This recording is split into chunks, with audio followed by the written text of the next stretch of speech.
Welcome everyone to the Asheville City Council meeting. If you could just take a moment and silence your cell phones. If you wish to speak at this evening's meeting, you should sign up out in the hall and it will populate on a list we have in front of us as soon as I pull it up. If you decide at some point in the meeting you want to speak and you haven't signed up, you can go on out there at any time and sign up to speak. All right, we have one council member, Ms. Shanika Smith, who is not going to be with us tonight, but otherwise we're all here. If you could please rise for the Pledge of Allegiance. I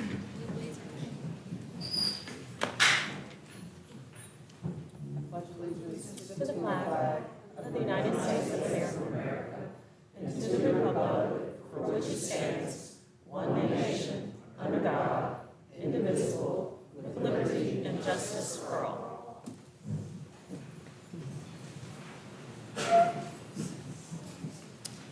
All right, tonight we have a couple of proclamations to start us off. The first is National Tennis Month, and I think we have Marianne Myers, right? And anybody else who wants to come and celebrate National Tennis Month. I'm gonna go this way.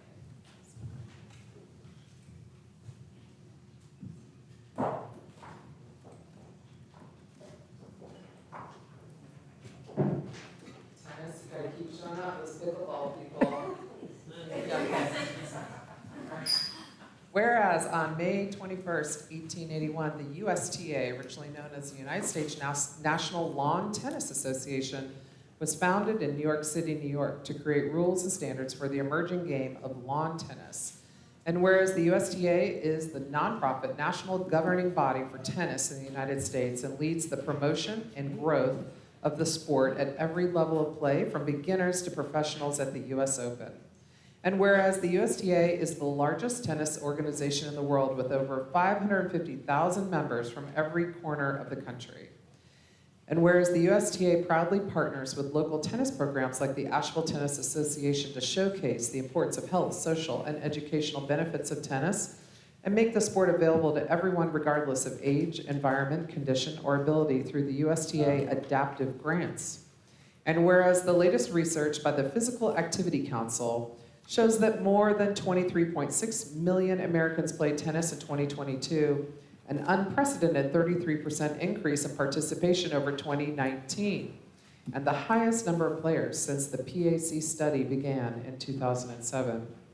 Whereas by increasing the accessibility of tennis for residents of Asheville, North Carolina of all ages and ability, the USTA and the Asheville Tennis Association have contributed to making our economy happier and healthier.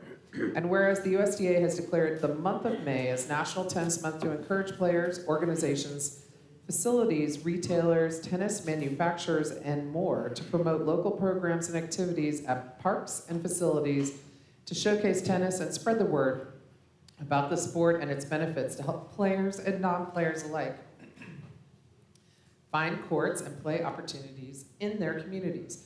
Now, therefore, I, Esther Manheimer, Mayor of the City of Asheville, do hereby proclaim May 2024 as National Tennis Month in Asheville and urge the residents of Asheville to become aware of and support National Tennis Month. Congratulations.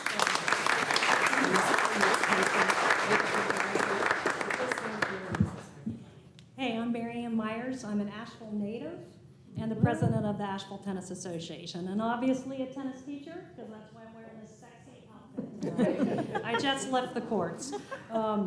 Tennis is thriving in the United States. You heard the stats. The USTA now wants 35 million players in the United States by the year 2035. We obviously need courts in order to play. And I heard she said the P word, and I'm not going to ever mention that again. Tennis research also shows that tennis adds 10 years to your life. So really, I'm 95 years old, and I'm looking good, all right? We are proud in Asheville of our relationship with the City of Asheville, Parks and Recreation. Laura Loftus at Aston Park is she's just a super fan of tennis and has really helped our growth. Chris Coral, also with the City of Asheville. We're proud of the Asheville Open that brings so many tennis players to the Asheville area from all over the United States.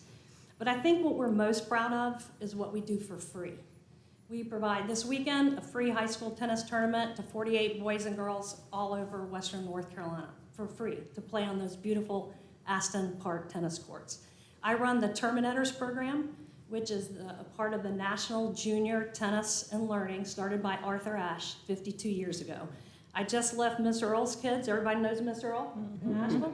I just left her 13 kids. We gave them all free tennis shoes today, and it choked me up. We have those kids for 3.5 months of the year. Every Tuesday and Thursday, April, May, September, and October. We have Bricks for Kids, an academic program for them, and a tennis program. So I'm here to say that tennis has given back to this city. The city has given so much for tennis in Asheville, and we're proud of it. So thank you, Mayor and City, for it's National Tennis Month. Get out there and hit some balls. Thank you.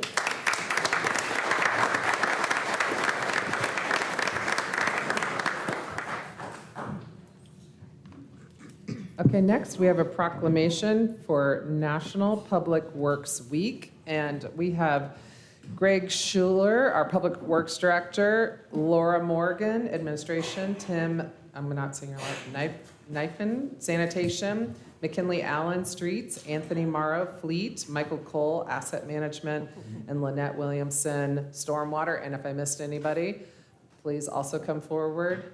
Okay, all you shy people, come on up. Welcome, everybody. I'm going to take a point of privilege. When I started as a city employee, I started in the Public Works Department, so I don't play favorites, but I love P-Dub for life. I also want to say our fearless leader has announced that he's going to be retiring, well-deserved, but we'll miss you very much, which makes, I think, this declaration even more important because you've been really stewarding this awesome work from our city department for a long time. So without further ado, whereas public works professionals focus on infrastructure, facilities, and services that are of vital importance to sustainable and resilient communities and to the public health, high quality of life, and well-being of the people of City of Asheville. And whereas these infrastructure, facilities, and services could not be provided without the dedicated efforts of public works professionals who are engineers, managers, employees at all levels of government and private sector who are responsible for rebuilding, improving, and protecting our nation's transportation, water supply, water treatment, solid waste services, public buildings, and other structures and facilities essential to our citizens.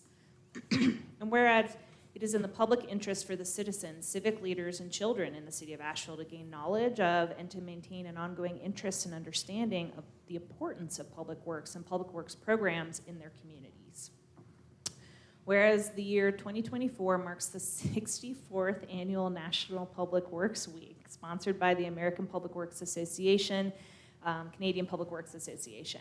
Now, therefore, I, Maggie Ullman, Councilwoman of the City of Asheville, do hereby proclaim the week of May 21st through 27th, 2024 as National Public Works Week, and urge all citizens to join the representative of the American Public Works Association and government agencies in activities, events, and ceremonies designed to pay tribute to our public works professionals, engineers, managers, and employees, and to recognize the substantial contributions they make to protecting our national health, safety, and quality of life. Thank you very much.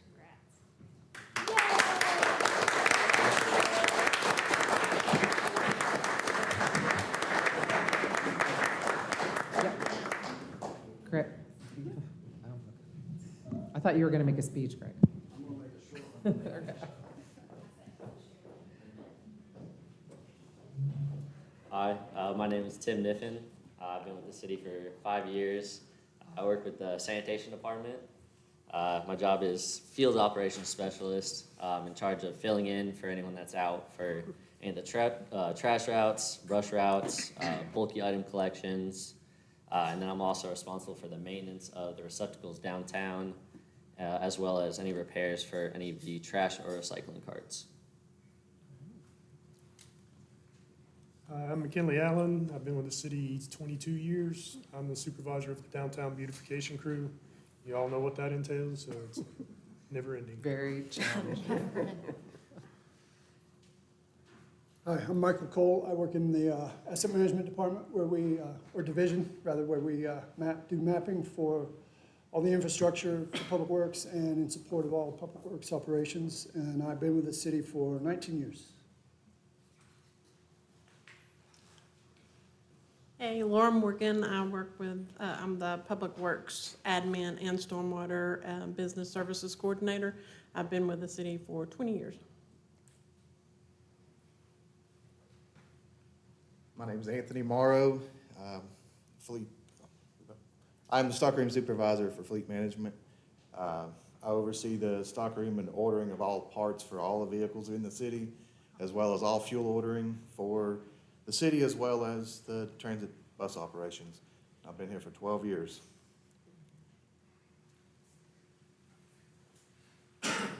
My name's Lynette Williamson. I'm in Stormwater. I've been with the city for 12 years, and I manage the stormwater accounts and billing.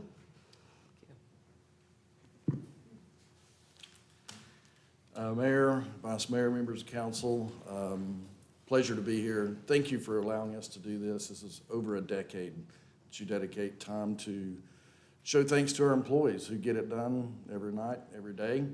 And I appreciate your support over the years personally. This will be the last time that I get to do this with y'all, but hopefully it will carry on long after I'm gone. So once again, thank you. I've been Greg Schuler, been here 16 years, 10 as your director, and I'll miss working with y'all. We'll miss you. Thank you, Greg.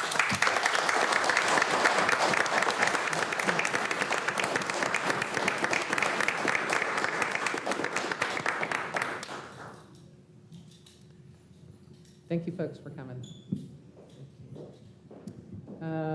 We're moving on next to the consent agenda, and Councilwoman Roney has requested we consider item G separately. That is the one regarding the police department and UNC Asheville.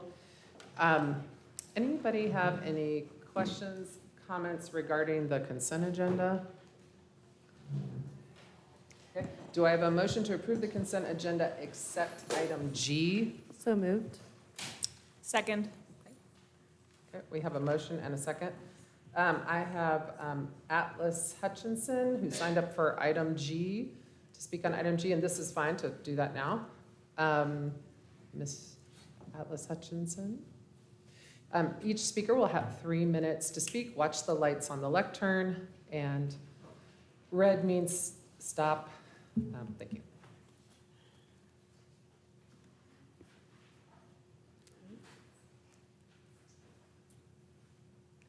Hi again, everybody. Thanks so much for being here and listening to me today. I know I come here a lot to talk to you, and I just hope you can continue to keep open ears, because today I want you to please think about the role that you are allowed to play in this city, the choices that you are allowed to make at a time when your constituents are literally screaming for change. You do not need to continue choosing the course of escalation, of policing meant to hit those most in need of your consideration where it hurts. I refuse to accept that you and I are on opposing sides. Decisions to increase personal comfort at the expense of our community's most vulnerable will not ultimately make this community safe, because at the end of the day, we will all be faced with the choices we have made. Have we decided to help people or to hurt people? Have we decided to promote freedom or to fight against it? Your role in this city could be to listen to the requests of your community members, not attempt to drown them out with campus police. To pay attention to what you have continued to ignore, your humanity. You and I are not different, and I hope you will think about this before voting to allow more violence in this community against those who are already in harm's way. Who in this community do you have a responsibility to protect? And who do you think falls outside of that bracket? I implore you to think about every member of this community as someone who is deserving of your respect and of your care, and as someone who you would want to help if given the opportunity. And I implore you to think about what opportunities you give yourselves. Thank you for your time. Thank you.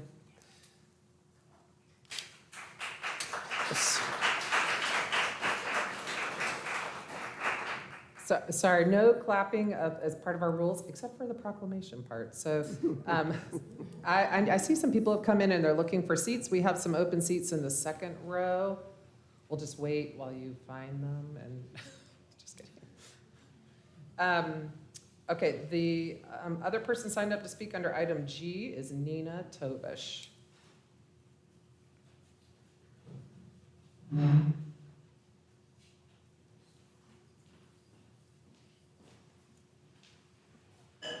Good evening, council members. I wish I were better informed about this item on the consent agenda. I looked at what documentation was available online, and there wasn't much. I find it a little bit disconcerting that there seems to be a desire to have UNCA police go outside the perimeter of UNC campus. And there's no specificity about really where that's going to be. There's some generic notion that it'll be in areas where students happen to be living, but that seems remarkably vague to me. And my concern here is, and again, perhaps you all have already investigated this and it's obvious to you, but it's not clear to me that the UNCA campus police are trained in the exact same way as the APD. I don't have a sense for what their stated mission in their, that they, whatever oath it is that they take, how it compares to the sworn officers in the APD. And it seems like an odd choice to expand their purview beyond the campus. As a citizen, I'd just like to know a lot more about this before thinking it's a good idea. Thank you for listening. Do we have, snapping counts as clapping. Do we have anyone who could talk to us a little bit about item G? Do we have anyone from staff on that resolution or item? And for what it's worth, in committee, we went into several of those questions. Yes, thank you. Yeah, in the Public Safety Committee, this was covered, and I see the chief is here himself if you could just give us a little bit of information about this. I know this was a request from UNC Asheville, and maybe introduce. Yeah, so this is Chief Dodd, Chief of Police for UNC Asheville, and UNC Asheville had made the request to us, but it's actually a help to the Asheville Police Department because it helps give a little more presence, especially where you have student housing off campus, which is primarily the Verge apartments. So there were a series of incidents that happened back in the fall that brought some media attention that were dangerous incidents, but then on top of that, there's been a lot of overnight crime, vehicular break-ins, especially during the hours from midnight till 2 to 3 in the morning. And that's a time when our patrol division is very busy, especially being still 63 officers down. We appreciate the help, but I can. Chief Thank you. Dodd. And you mentioned, we're talking about student house, off-campus student housing. Yes, that is correct. Yeah. Hello. Thank you Welcome. for having me. Yes. Thanks. I would just add that in reference to our training, we're sworn state police officers, just like any other police officer. I actually started my career at the Asheville Police Department. I also was a police chief at a college in Henderson County, had a very similar agreement to this with Henderson County Sheriff's Office and the Hendersonville Police Department. And really all it does is just protect our officers who want to go to an area like the Verge Apartments, where we've had an uptick in crime, to help the Asheville Police Department out in increasing patrols in that area, so that if our officers have something that happens in front of them, they have the ability to act. If not, then we'll have to pull our officers back out of that area that we've agreed to have crime prevention efforts with Chief Lamb. And my understanding is under state law, in order to do this, you need to make the request and we've got to approve it. That's the process that's required. Yes, and I would just add our Board of Trustees went through their process and approved it. The actual agreement itself has specific language that is very restrictive on the distance that we can go out, as well as notifying the Asheville Police Department when we do that. Okay, thank you all. Mayor- Council, any other questions? Mayor, if I could have the chief talk about investigations and those kinds of things, because I think we need to really clarify the role that, the distinction between UNC and City of Asheville. Yeah, so UNCA is helping provide additional presence. But as far as any investigations that take place, those will be investigated by the Asheville Police Department, by its officers and detectives. So especially if there's a long-term investigation, all of those will come through the Asheville Police Department. Okay, thank you. Thank you. Any questions? I just have a couple things. Since our agenda briefing, I've heard from a number of students and faculty. And the two things, the buckets that seem to be consistent with those are the timing, that it's coming right after commencement, so it's really hard to engage the most impacted people, specifically the students and the faculty, and that normally we would be easily able to get some sort of input or engagement from the student government, but also there's a faculty, I believe it's called Senate, though I couldn't find anything specific about who was on the Senate. And what I'm hearing is that, and the specific ask is that we delay this until September so that those two groups could give us a recommendation. We may actually hear support, we may hear more questions and concerns, but otherwise I'm just kind of like only able to share a small sampling of what I've heard, and the timing seems to be the important one. And it seems like something we could address just by revisiting this in September. Yeah. Go ahead. Sorry. Yeah, go ahead. This process was put into effect several months ago, long before commencement started. And really it affects just our department and our officers and protecting them and protecting our students who are in properties that are around the university. So really there was not an assessment on our part for student engagement with that. Thank you.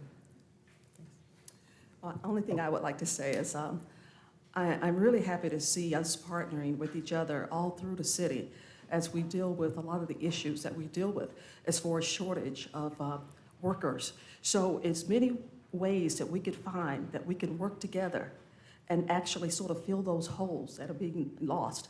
I greatly appreciate the effort. Thank you. How many officers do you have at UNC Asheville? 17 full-time officers. All right.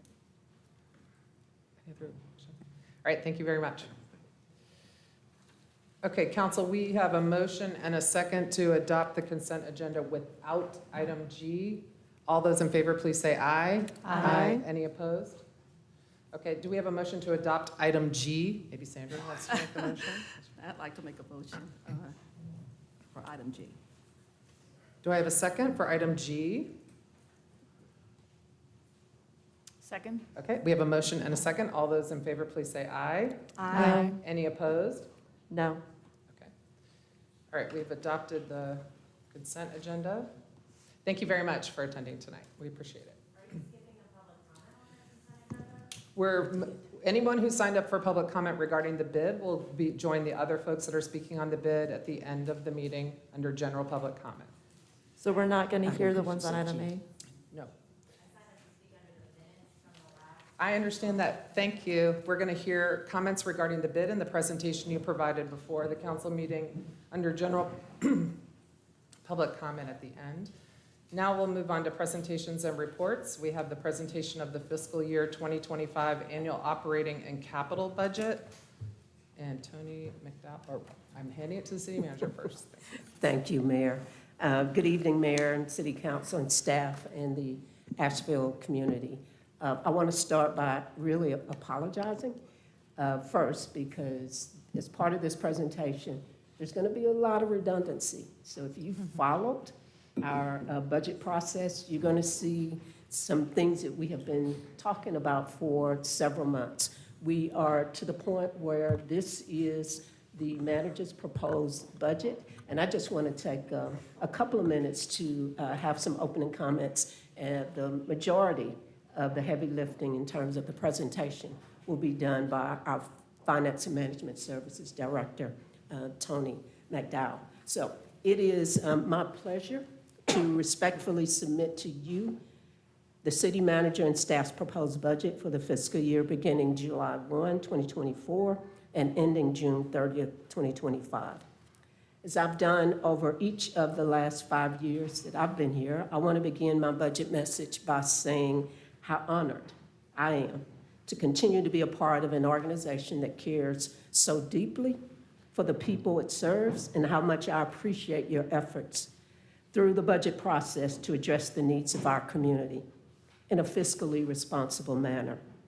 This proposed budget, prepared and submitted in accordance with North Carolina General Statute, represents many months of work by council, the community, and staff throughout the organization. The proposed budget is also consistent with our budget development guidelines. Essential service delivery by providing departments with the resources required to meet service delivery expectations. Enhancing customer value by ensuring efficient service delivery that improves the customer experience, and strategic alignment by directing new and existing resources towards achieving community council and staff goals. Last year, we delivered to you a budget that utilized strong revenue growth, particularly in sales taxes, federal funding through the American Rescue Plan Act, and solid financial management to fund significant increases in employee compensation, as well as a number of other service enhancements. However, this proposed budget has been prepared under very different financial circumstances. The unprecedented sales tax growth that we saw over the prior 3 years has ended, and one-time ARPA funding has been almost completely utilized. As a result, we have a limited ability to fund service enhancements in the upcoming proposed budget. And even though overall inflation has decreased, the cost of labor and goods continue to rise at a quicker pace than before the COVID-19 pandemic. Despite these headwinds, I believe our guiding principles and our strong financial management provide an opportunity to continue building on the strength of our existing services and the employees that provide them. Development of this year's proposed budget reflects a continuation of the internal and external engagement efforts that began 4 years ago. These efforts help inform the recommendations included in this proposed budget. Generally, the service priorities that were identified include additional investment in affordable housing and homelessness, community safety and emergency response, and facilities maintenance and construction. The fiscal year 2024-2025 proposed budget totals $249.6 million and includes no change to the current property tax rate, a focus on employee compensation and benefit adjustments that reflect inflation in the labor market and other cost increases, strategic utilization of fund balance to advance council's priorities and balance the budget, continued funding for essential community service and initiatives in a time of rising costs, and lastly, and probably most importantly, recommendations for a November 2024 general obligation bond referendum and a 5-year capital improvement program that will provide additional resources to address the city's infrastructure needs. And now I'd like to turn it over to our finance director, Tony McDowell, to give a more detailed presentation of the manager's proposed budget. I like how you say his last name like the county. McDowell. McDowell. Yeah. I've heard it pronounced both ways. Good evening, everyone, and thanks for that introduction, Ms. Campbell. I'm Tony McDowell. I'm Finance Director for the city and here to present the fiscal year 2024-25 proposed budget. As always, we start with the key takeaways. I think Ms. Campbell covered a lot of these in her opening statements, but I'll reiterate them. And again, you all are going to hear a lot of the same things we've been sharing with you all over the last few months. The focus of this particular budget has really been on employee compensation and benefits. Ms. Campbell mentioned the limited revenue growth that we have this year to fund other new initiatives. So we've really, as you all know, focused in on employee compensation and benefits, talked to you all a lot about that over the last few months. The budget avoids a tax rate increase. We are utilizing some fund balance to balance the budget, and we'll kind of go through that in a little bit and show you the numbers. Costs continue to rise, but we're still providing the essential community services, no reduction in our ongoing core services. And then again, as Ms. Campbell mentioned, one of the key components of this year's budget is the recommendations around the $75 million November 2024 GO bond. And I'll cover that near the end of the presentation. So just quickly where we're going tonight, and I'll try to be brief. We're going to talk about the process. Again, some of the slides I think you all have seen. some of the priorities that led us to where we're at with the proposed budget. It wouldn't be a budget presentation without some numbers, and so we'll show you all some charts during the highlights section. Speaking of highlights, we want to point out to you all the ongoing investments that we have in the budget and how they relate to your strategic priorities. A lot of times during the budget process, during this time of year, we talk to you all about the new stuff, and we'll cover that. But we really want to hit upon the stuff that's part of the existing budget, particularly this year, since we didn't have a lot of money to invest in new operating items. And then finally, we'll cover the CIP, and we'll wrap up with a summary and next steps. So just quickly to go through the process, and again, these are slides you all have seen. For folks who just may be tuning in tonight, just a reminder that the budget process is a lengthy one. It really starts in September of the previous year, so we've been at this for about 6 months now. We're nearing the end. We're at the point where we're presenting the proposed budget to you all tonight. And then I'll go on to the next slide, which shows specific dates for this year. So again, proposed budget being presented tonight in accordance with general statutes. We have to do that before the end of this month. We'll be back to you all in 2 weeks where we'll have a public hearing where we can hear from folks in the community about the proposed budget. I will remind you all that we did have a public comment opportunity as well earlier in the process back in January, and we built in some of the feedback that we heard through that process as well as through the online survey that we did into the budget recommendations. And then finally, we'll be back in about a month on June 11th for budget adoption. Again, what guides us, what helps us with our decisions as we go through the budget process, we really look to you all's strategic priorities as our blueprint for the budget and the decisions that we make. These are the 6 priorities that you all have identified and then reaffirmed at your retreat this year. And again, this is really our guiding light that we use to make a lot of our decisions around investing in new priorities and continuing investments in existing services. As I mentioned, and I think Ms. Campbell covered this as well, we did get input from the public this year through a survey, as well as that additional public comment section or session early in the budget process. We heard a number of things from the community. We heard, and I won't cover all these, we heard strong support for the community responder program. You all will see that in the budget recommendations that we have for you all tonight. We heard support for our service priorities and additional investment in affordable housing, community safety, and facility maintenance. And on the capital side, we heard that housing is an important priority for our community, as well as greenways, sidewalks, and road resurfacing. And again, you all will see all of those as a part of our recommendations for the GO bond referendum in November. And then, as Ms. Campbell talked about, as always, we utilize our guiding principles when we're making budget decisions. How are the things that we're deciding on in the budget, how do they relate to essential service delivery? Do they enhance customer value? And do they align with you all's strategic priorities? So with that, I'll transition into the numbers part of the presentation. So some highlights. So the total budget for the city for next fiscal year is approximately $250 million. That represents about a 4% increase compared to the current year budget. You'll see at the top there our general fund budget, which is the largest part of our budget, and that includes our police and fire departments, our parks and recreation department, most of our public works department, who you saw up here earlier. That budget is about $178 million, and it's slated to increase by about 3.3% next year. You can see some larger increases in some of the other funds. Those are what we call our enterprise funds that are funded primarily with fees. Council approved some fee adjustments back in March for water resources, stormwater, and parking. And so you all can see some increases in those funds as well. And I have some specific service enhancements in some of those funds that I'll cover a little bit later on in the presentation.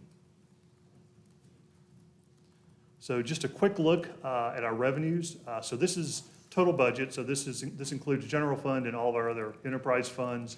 I think typically as we go through the process, we really focus on general funds. So you all are kind of used to seeing that chart. This one shows all funds, and so you can see that property taxes and charges are the largest part of our revenues, about a third each of our total revenue base. In the general fund, property taxes represent about 50%, so it's by far and away the largest general fund revenue source. The charges, licenses, and permits, those are primarily in our enterprise funds, our water resources fund, parking, stormwater, for example.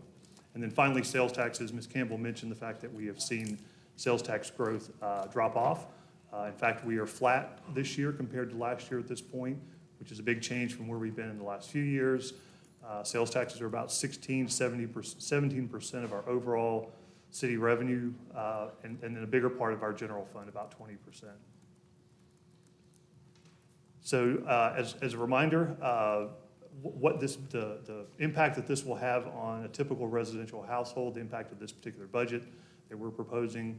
As we mentioned, there is no property tax rate increase proposed for the budget, so no change there.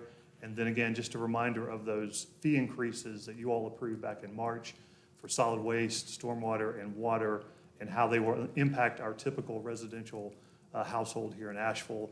So in total, we're looking at an increase of about $20 a year in those fees for the typical household. Switching gears to the expenditure side of the budget, again, total budget of about $250 million.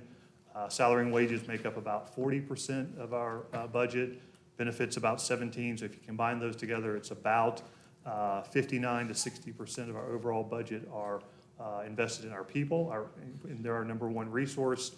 About 27% of the budget is for operating costs, things like materials, supplies, contracted services, and then about 15% of our budget goes either directly to pay for capital through our pay-as-you-go program or through funding, paying for the debt on capital projects that have been completed already. Recommended changes this year. As I mentioned, we really focused in on salary and benefits this year. As we shared with you all at, I think, our last two budget work sessions, we're recommending a 4.11% increase in compensation for all staff.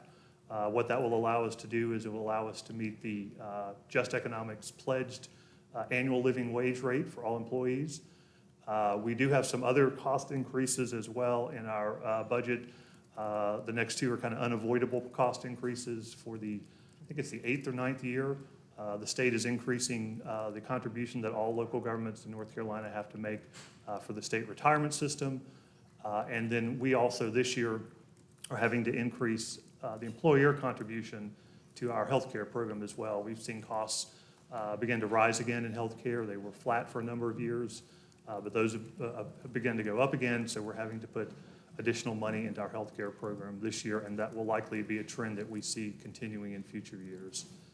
And then finally, the last thing I'll highlight on this slide is we are proposing the reinstatement of a retiree health benefit. That program was ended in July of 2012, but we've heard, particularly from our public safety departments the last couple of years, that would be a very valuable recruitment and retention tool if we were to reinstate a program. And so the Finance Department and Human Resources Department are working together to finalize that. We probably will be rolling out that program in January of 2025. We have some details to finalize in terms of what the program will look like and eligibility and those kinds of things. But so you don't have a fiscal impact for that yet? We don't have a fiscal impact, and interestingly, this is one where the fiscal impact is likely going to be further down the road. Like I said, the previous program ended in July of 2012, so that was 12 years ago. So it's only employees that have been hired in the last 12 years, and so most of those folks are not going to be eligible for retirement next year. In fact, most of them are probably not going to be eligible in the next 5 years. So it's really the cost of whatever the program is really going to start in the long term, in 5+ years from now. So. Since we're taking that pause to ask questions about the retirement, can you dig a little bit more into confirming which employees are eligible? It seems like it's a blanket coverage for all staff, but like, are there any pay grades or staff that this would be exempt from? I'm just imagining temporary employees or something like that. Yeah, so this program, and again, we're still working out the details of it, would be available to all employees that are eligible for retirement under the North Carolina local government retirement system. So temp seasonal employees are not part of that retirement system, so they would not be eligible. But all other city employees would, police, fire, all city employees. when would we expect to see some sort of fiscal impact? I looked through and it shows up on page 9. I'm hearing that it's just not something we would see soon.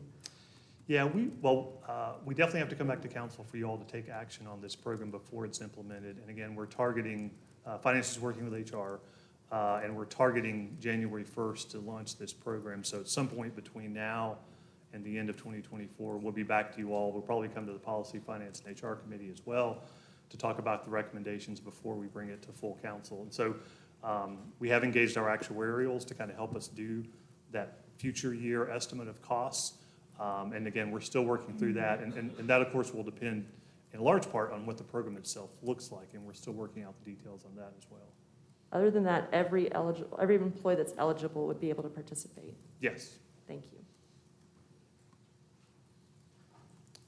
Okay, moving on to new positions that we've added, and we talked a little bit to you all about this at your agenda briefing on last Thursday, and so we've tried to go back and perhaps explain it a little better than we did at the agenda briefing. So in the general fund, the budget includes a recommendation that we add roughly 8 new positions. 7 of those 8 positions would be to make the community responder pilot program permanent.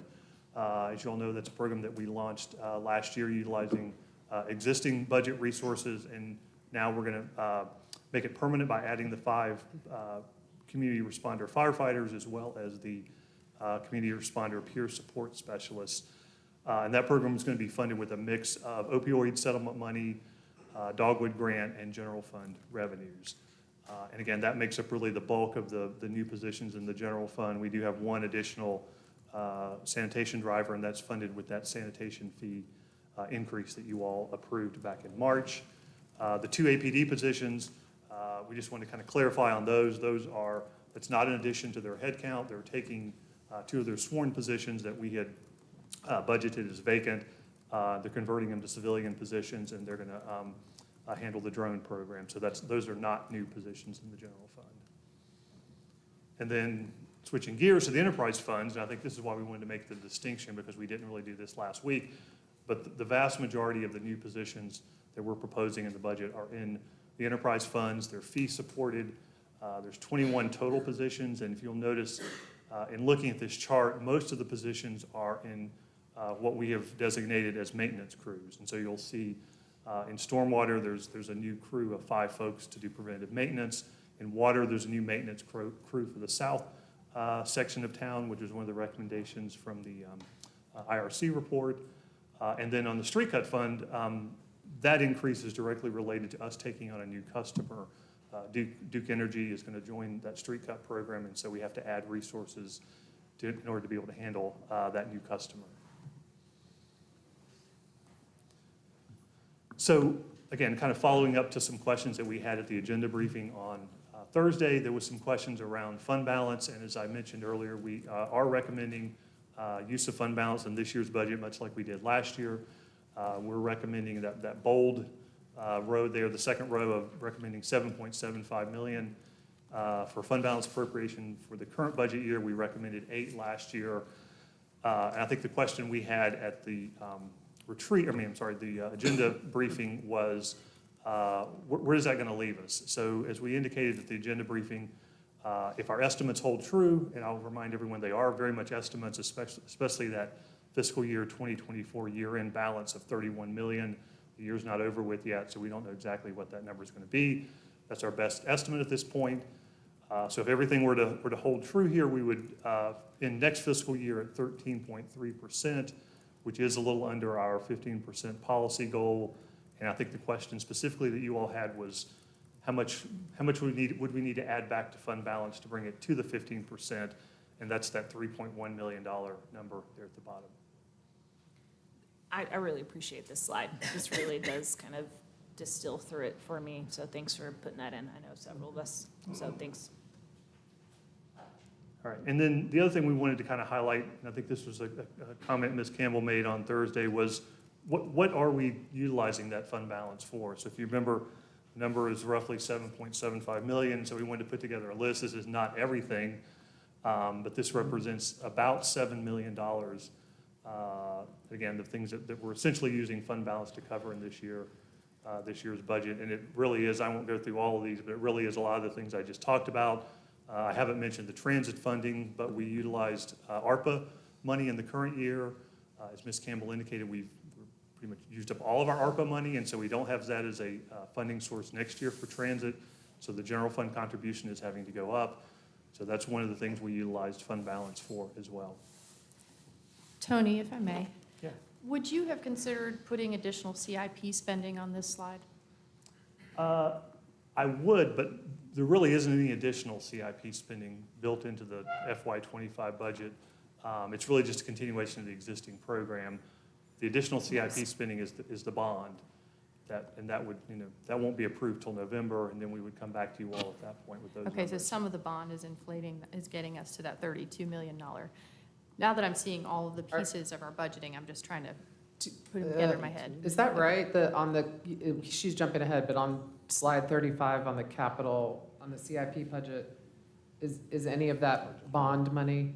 Well, I don't mean to jump us ahead. I just wondered if there was. Well, I just wanted to clarify this because This is what we call our regular CIP. Yeah, this is not with the bond. This is no bond money. And right, and I remember we did this several months ago now, so I'm refreshing. So when we were making those decisions around investing in CIP, we didn't make decisions to invest more than we usually did. I thought we did. No, this is simply a continuation of the existing program. Now that amount, and you may be referring back to the presentation that our consultants did back in December, that amount that we put into this program has an escalator of 2% every year.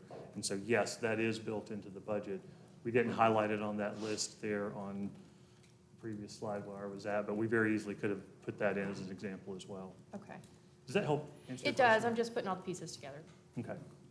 Since we're on this one now, 19, can I match this one with the community responder program with slide 16?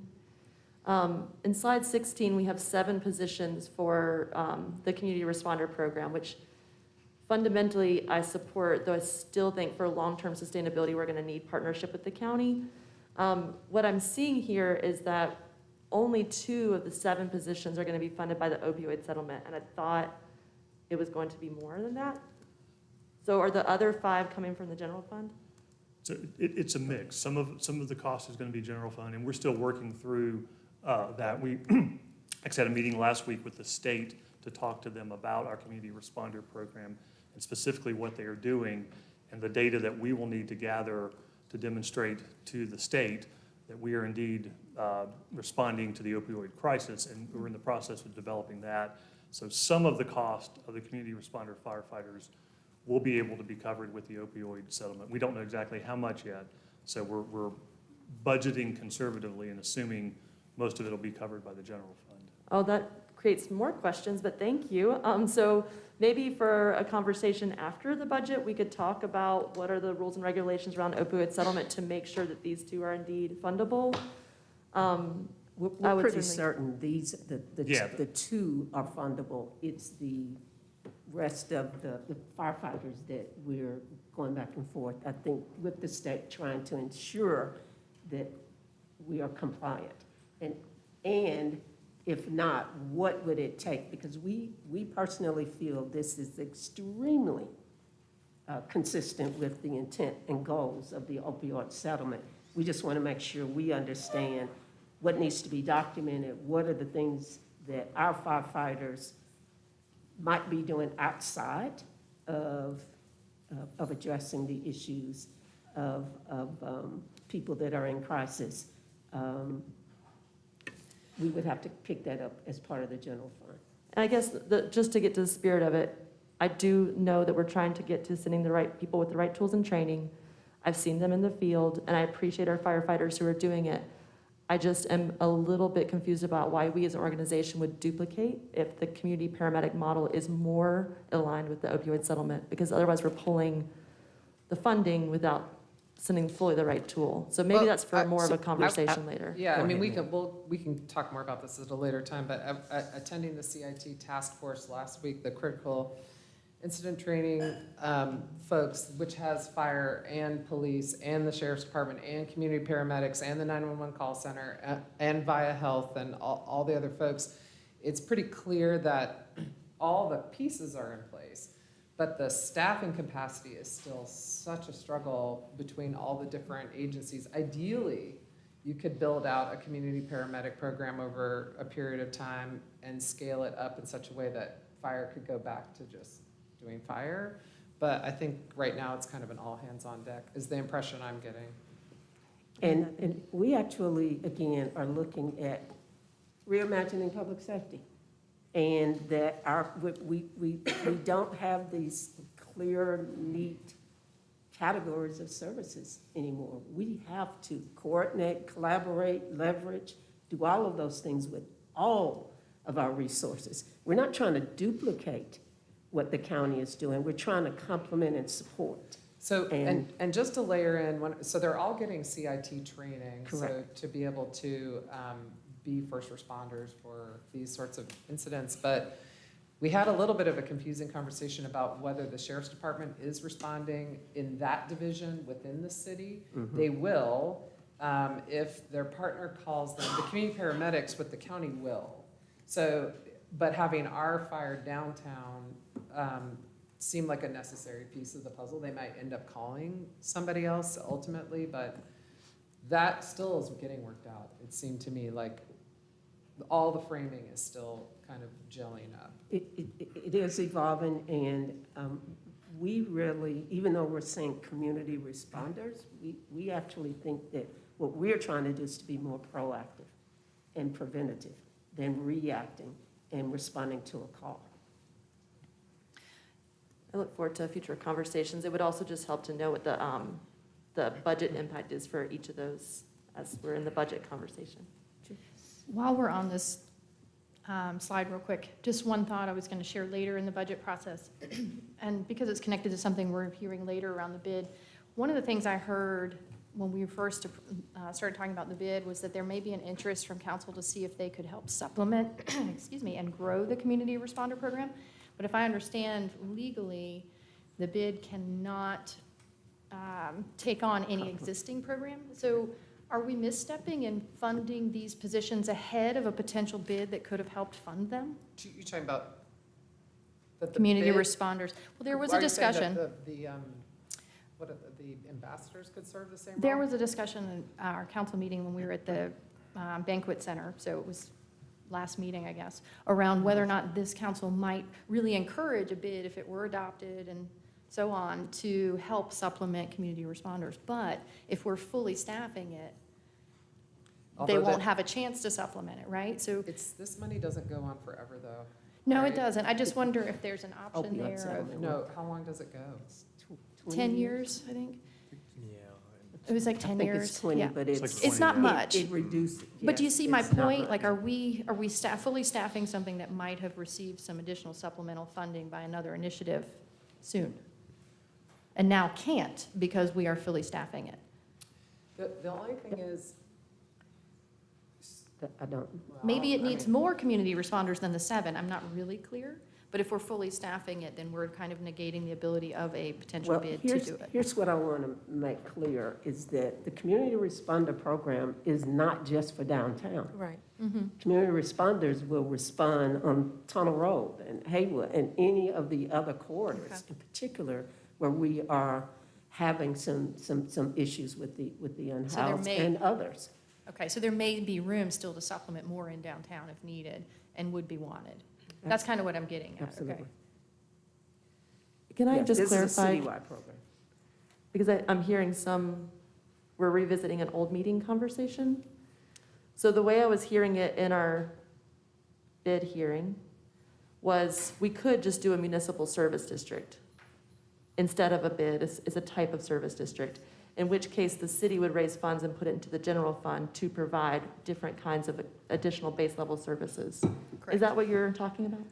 Correct.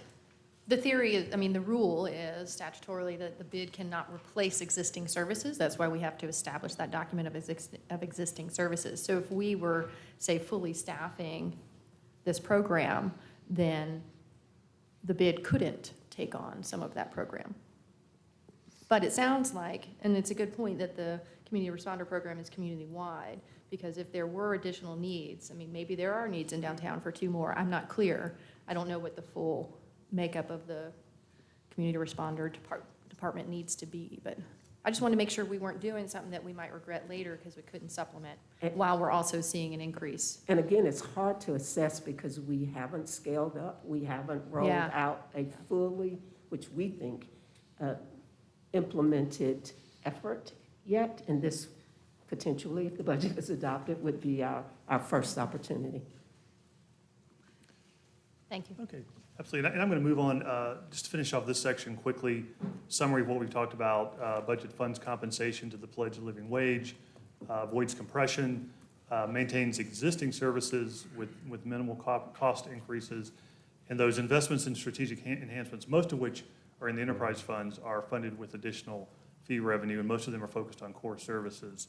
So I'm going to transition into the next section, and I'm going to move through this pretty quickly. And so this is that part of the presentation where we want to remind council and the community of the things that are in the existing budget that we're not really talking about a whole lot because they're not new investments, but they really do make up the vast majority of what our budget is. And so I've got several slides. They tie back to you all's strategic priorities. They list some of the things that are paid for in this current budget.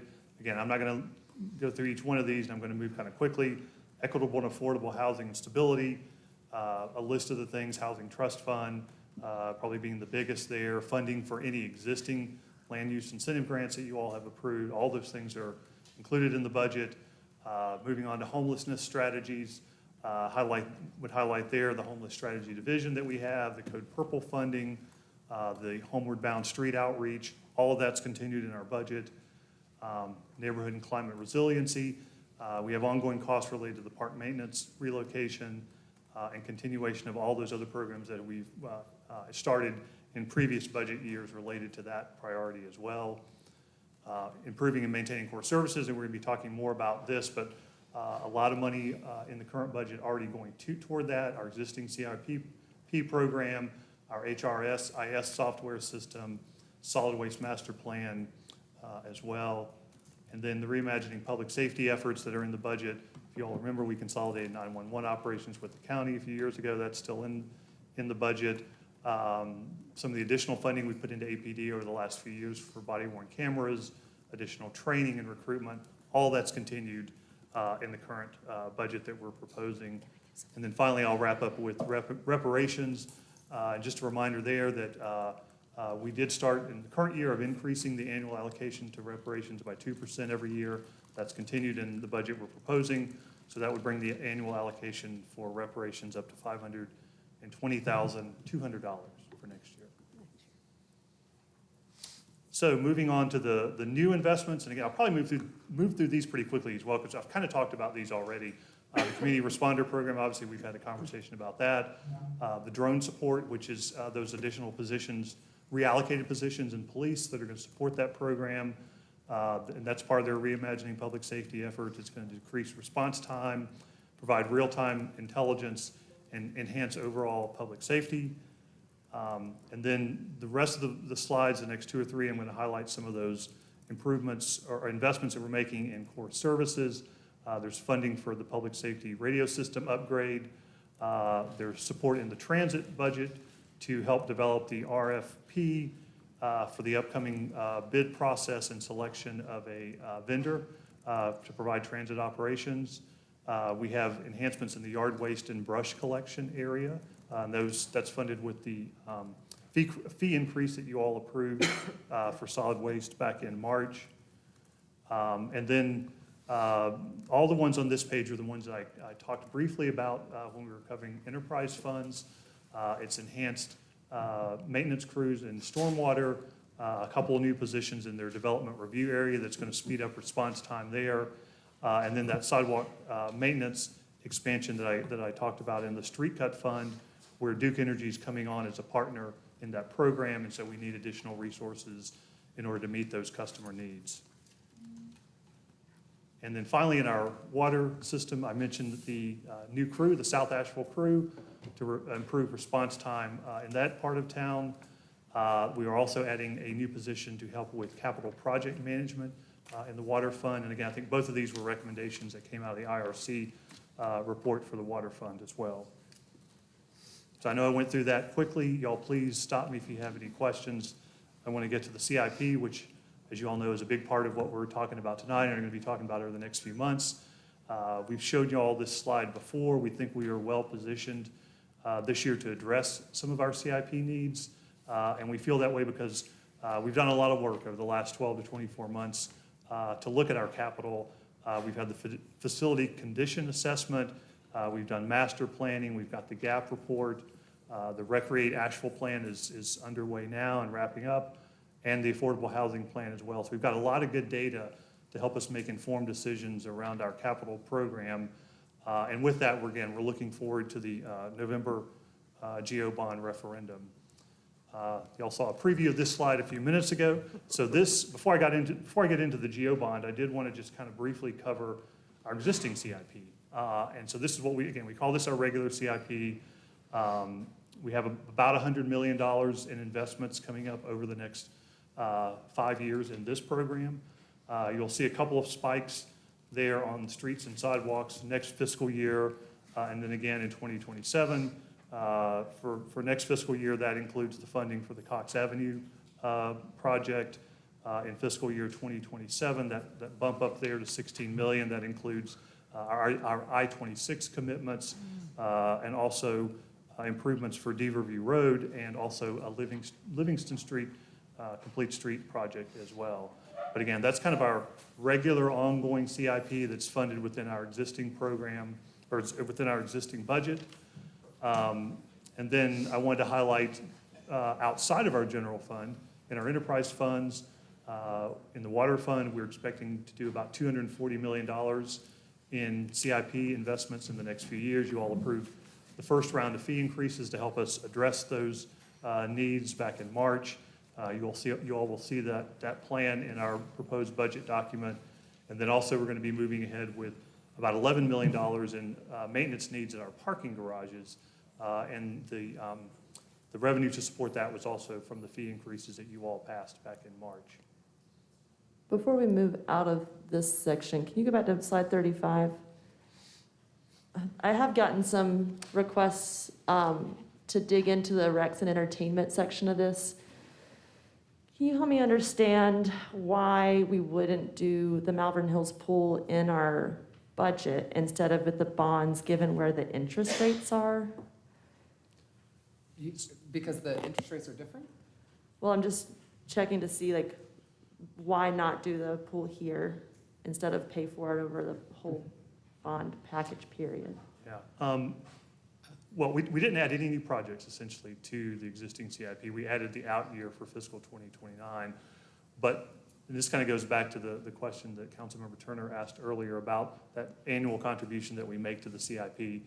We didn't want to increase that any more than the 2% allocation given budget constraints. So we didn't add any new projects. I see that. For the existing CIP. But you're asking if we should put it here instead of in the just bond. Tony, is this all PAYGO or debt financed or a combination? It's a combination. So this isn't just PAYGO. So you're still going to be lobs and sobs rather than gobs. Yeah.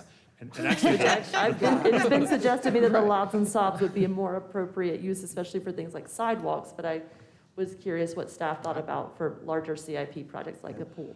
Actually, so GOBs, GO bonds, because you pledge the full taxing authority of the city when the voters approve that, those come with the lowest interest rates. So that's the lowest cost of borrowing. And so it will cost less in the long run to fund it through a GO bond than through this program. And then to follow that up, I know we've been having conversations about this and I keep watching that dashboard to see if there's going to be any updates, but when I look at our bond dashboard, it shows under Parks and Rec that we have about 3 million unencumbered. And I know we have a timeliness factor, so what I'm looking at specifically is the Boat Catcher Greenway and Carrier Park Playground. Are we gonna get those done in time, or do we need to move that funding to a different project, like a Malvern Hills pool? So I know staff was doing some updates to that because I think they found there were some errors in budgets on that page. I don't think Boat Catcher is one of our GO bond projects. It's on the dashboard. Actually, it may be because we've 2.2 million. Yeah, it's because we have matching get funds a for it. lot of I thought grants for that the that. money, We I had think a, the money had already been borrowed and earmarked for it. I don't. And all the projects in the Parks and Rec bond from 2016, they're either it's spent, it's encumbered, or if it's not encumbered, it's already committed to a specific project. So we don't really have any Yeah, this was one of our flexibility. follow-up information things, because we Especially for requested that. And so timeliness. we did get a Yeah, confirmation we that did all of that. the funds in the Parks and Rec bond The are GO bond. depleted or encumbered. Yeah. And if you're seeing specific projects on the dashboard that you have questions about, just let us know. We can look It at those. is our public-facing tool, so if it is fully committed, it doesn't reflect that. And so I feel a responsibility to make sure, because I don't want to, in a couple months, be like, oh, we have a timeliness factor, we have to really quick do something. It seemed more appropriate to have that conversation now. I'm not sure how they decide how to do the dashboard. If I've literally signed the loan document, but they haven't yet done the RFP for the contract, Right. So maybe I don't know if they figure they don't want to put it on there until they have the RFP. I don't know what stage they decide to put it on the dashboard. We are Maybe it getting could really just have close a to the date timeliness stamp then. that says it No, was but last the funds updated have in already been April. borrowed. You So know. we've met the deadline. That part's been done, but I don't think they're updating the dashboard for whatever reason, because maybe we don't have the contract in place yet, or I don't know why, Okay. but So I'm- for the record, I have Yeah. asked about this because I don't want to see us come up against a timeliness in a couple months and be like, all hurry, the we should do monies have something. been borrowed. You got Yeah. All the monies have been borrowed. In fact, the last one was the housing piece, and we did that and put it in the HTF. housing trust fund. And we, was it late last winter, fall? It was the fall We- of 2023. We made it. Yeah. We're Yeah. good.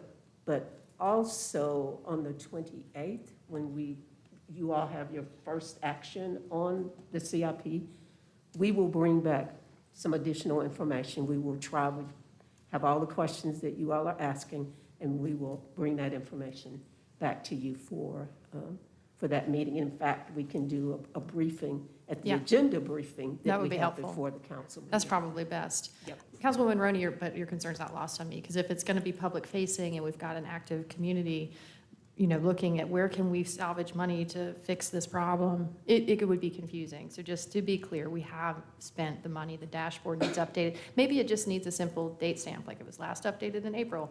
It's something that That's a good informs point. us a little better. So to finish what I see on our public-facing document is that New Hall Creek sidewalk is on here. I think every neighbor in New Hall Creek would say, but where is it? And so when we have public-facing documents that show where we're at, this has been such a helpful tool throughout the process of the bond. Right now, we're talking about the budget. I just wanted to do my due diligence to make sure that we're not missing something while we're zooming in, miss the opportunity to zoom out and look at the big picture. So thank you. I can appreciate that. Yeah. Okay, so just to summarize, so between the general fund and the enterprise fund, we have about $350 million in planned CIP projects over the next 5 years. But we had close to $800 million in projects that were identified during the budget process this year. So we obviously need additional resources to address those needs, and that segues into the GO bond section of our presentation. We talked to you all a lot about this through the process. We're recommending this steady state approach to GO bond planning, where we do a $75 million bond in 2024. We follow that up with another $75 million in 2028. And we're recommending that for the reasons outlined here on the slide. I think Taylor covered some of this at the meeting on Thursday. So our detailed recommendations, we're recommending 4 categories for the GO bond, $25 million for affordable housing, $20 million for transportation, 15 for parks and rec, and 15 for public safety facilities. That's a new category. We had those first 3 categories were on the 2016 bond. We've added public safety, or proposing to add public safety for this vote. Just quickly to give you all some flavor of the type of projects that would go in each of those. So the housing part, housing trust fund would obviously be a big part of that. And they're also looking at some other strategies as we finish out the affordable housing plan. Transportation, much like last time, a lot of the money will go toward road improvements and resurfacing. Also new sidewalk and sidewalk maintenance projects, safety projects, transit projects, greenways, and some things that will help prioritize some of the improvements in the GAP plan as well.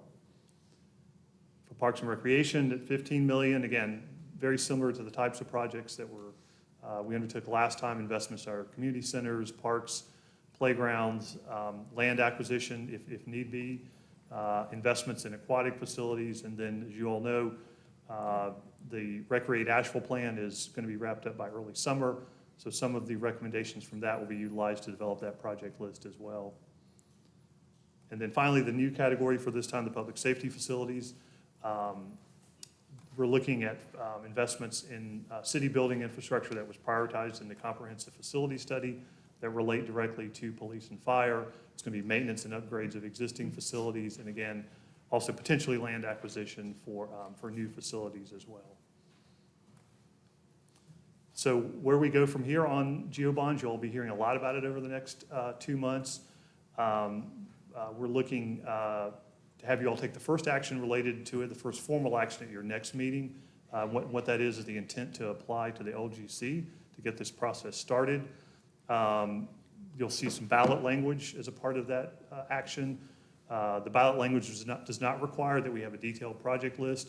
Staff's in the process of working on finalizing a list to share with you all. And then you can see the additional actions that you will take in June and July that will officially set the referendum for November. And then after that July vote, between July and November, it really becomes an information sharing timeline where staff is out sharing information and counsel as well in the community about the November vote and what the bonds cover. So just quickly again, where we're at, proposed budget being presented to you all tonight. We'll be back for public hearing in 2 weeks. We'll also be doing a presentation on the GeoBonds and having you all take the first action related to that. And then we'll be back for budget adoption on June the 11th. And again, the key takeaways, in the interest of time, I won't go through those again, but thank you all for listening tonight.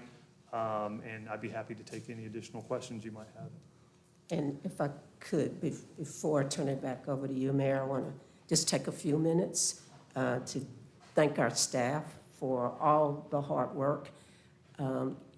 You know that you all really dug into this budget because this was a challenging budget year for us in terms of resources. So you asked for a lot of information, and I hope that we were able to provide that information to enable you to make an informed decision.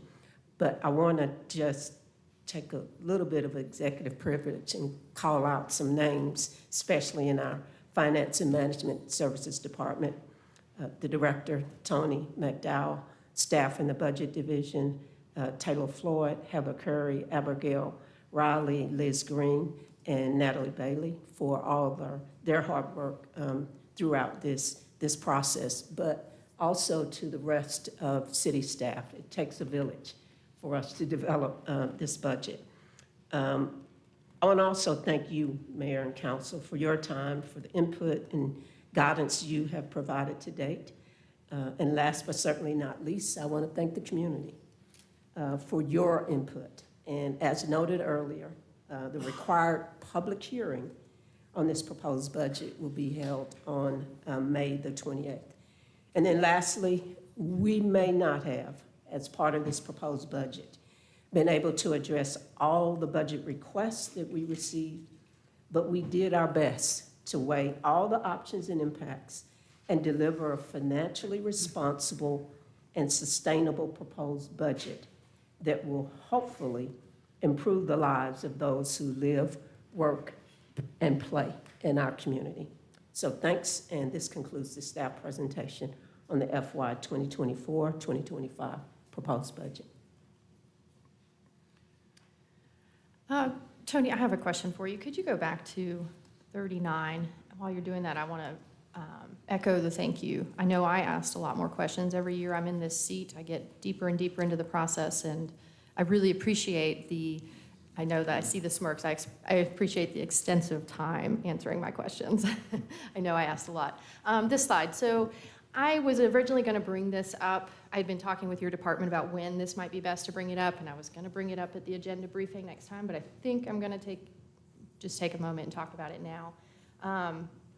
I am interested in rebuilding Malvern Hills Pool, and I have been reaching out to fellow councilwomen for a number of weeks, trying to scheme around how we might do that.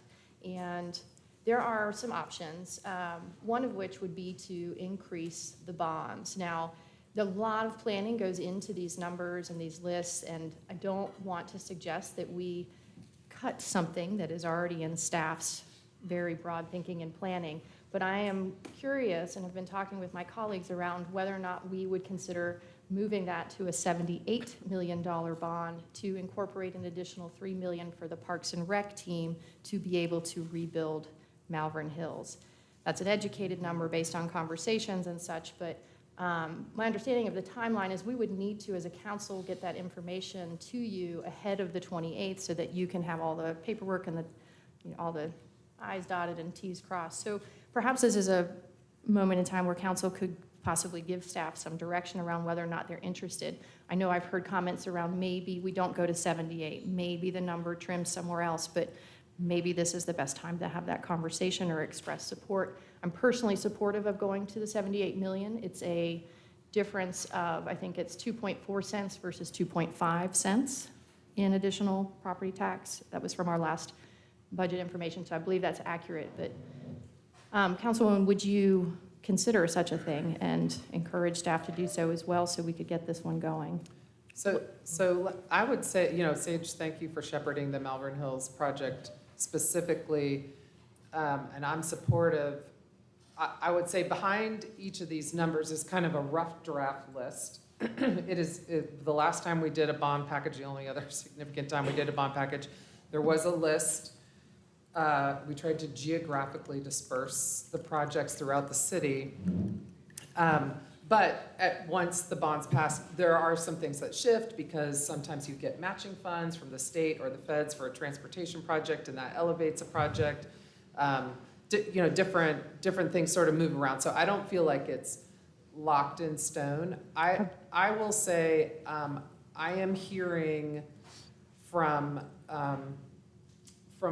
public safety folks that the 15 million is not significant enough. So I'm looking forward to our council conversation around the bond package, the whole bond package. To me, we struggled to spend all of our housing money this last time because cities leveraging funds for affordable housing is very challenging, as opposed to, say, the federal government.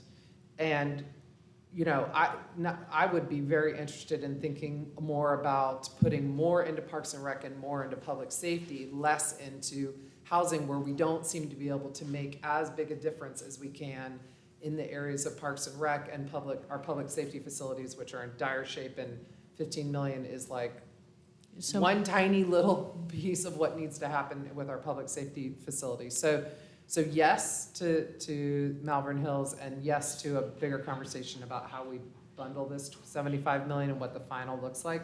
Brad he doesn't look like it, but he's probably jumping out of his seat because he does have a deadline for when we get the wording to be put on the ballots. The wording doesn't list specific projects, but it does have to have the category of housing, transportation. Those are each separate questions. So they need to know which questions are going to be on the ballot. So Mayor, I'll just go ahead and signal that I'm in agreement with you.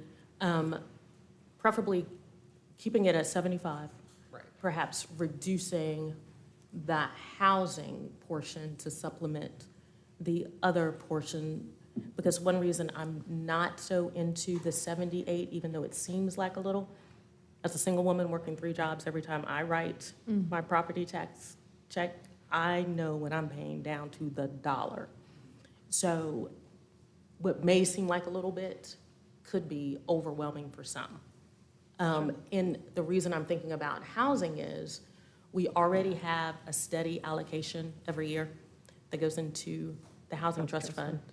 And if you removed even the 500 for 4 years, that's already 2 million right there. So things will kind of balance out.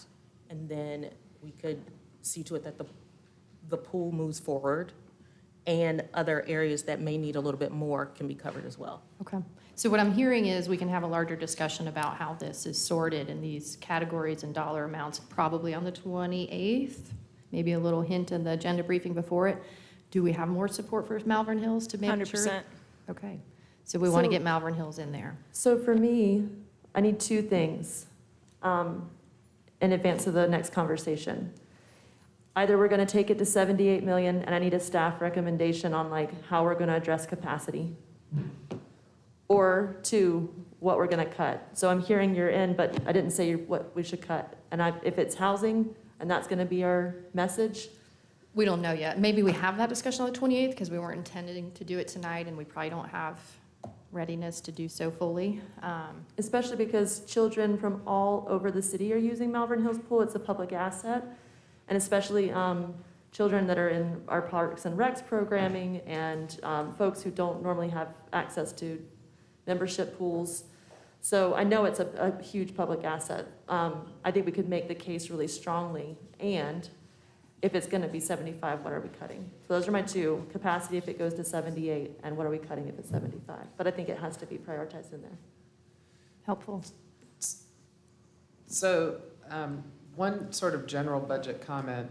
Tony has done a lot of work for us in your department, and thank you. And I know we get memos. I'm sure you probably didn't write every single word of them. But folks may have noticed as they're listening to this conversation that we have, like communities across America, flat sales tax revenue. I was speaking to our outside auditor today, and this apparently plaguing other local governments as they build their budgets this year. And so what that means is that our costs of running the service are outpacing our revenues. And so we're not doing a property tax increase, even though we're dipping into our savings account to pay for things like salary increases. And we're bringing our fund balance below our policy limit of 15% to 13.3%. And what all that means is that we're gonna have to raise property taxes next year. We will have to raise property taxes next year. And the bond is part of it. Bonds are supported by property taxes. So we have an estimate of what it would cost to support these bonds. We also have an estimate of what it will cost to shore up the budget to continue to pay for the salary increases and increases that we're putting in this budget in perpetuity. So those two pieces, Tony, you gave us an estimate on a memo of how many cents that is. Right now, our property tax rate is 2.4. the city's property tax rate is 40.3. Not 43, but 40.3.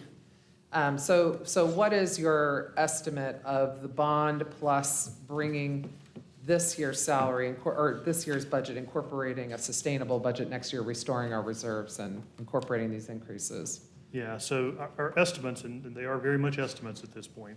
So the cost for the bonds would be about 2.4 cents at the $75 million level. The additional tax rate increase to shore up the budget to where we didn't have to utilize fund balance is about 3.2 cents. So combined, it'd be about 5.6 cents. And then if we do a salary increase for employees next year, it would be in addition to that amount. And 1 penny gets us how much, 2 million? Right now it's 2 million. It'll obviously go up next year once we do reval. Right, So, right. And the 4.11 cents that we have for raises this year is the equivalent of how much money? Citywide, it's about 4.3 million. It's slightly less than that in the general Okay. fund, 3 something. So if we did 5%, you're talking about 2.5 cents. So that's 7 cents on the property tax bill next year if we did raises and put all this other stuff in place. And in addition, the county this year, the county manager was recommending a property tax increase of 4 cents. They're not going to do all the 4 cents this year, but folks could easily be looking at a 10% increase in their property tax bills next year so the city and county can manage the costs of providing a service with flattening sales tax revenue. We only have property taxes and sales tax revenue and fees to rely on, so it's I just want to forecast that because while I appreciate we're not raising taxes this year, we had a pretty big discussion about it in one of our work sessions because we are using fund balance to pay for recurring expenses, which is not something that's sustainable. So we know we're in an odd situation, unlike the Great Recession where we had no money and the economy was horrible. We have no money, but the economy is not horrible. So But inflation is horrible, and the cost of providing services is really climbing. So I just kind of want to paint that picture so everyone sort of understands. It's very helpful. When we sit here this time next year, it's going to be a painful conversation, unfortunately. I think what you're referring to is where I was starting to lose sleep. Like, really, how does this play out over the next few Right. years? And I early on voiced concern around using our savings, what we call our fund balance, to do these reoccurring expenses. But the alternative as a city, we only get 3 options: reduce expenses, raise taxes, spend your savings.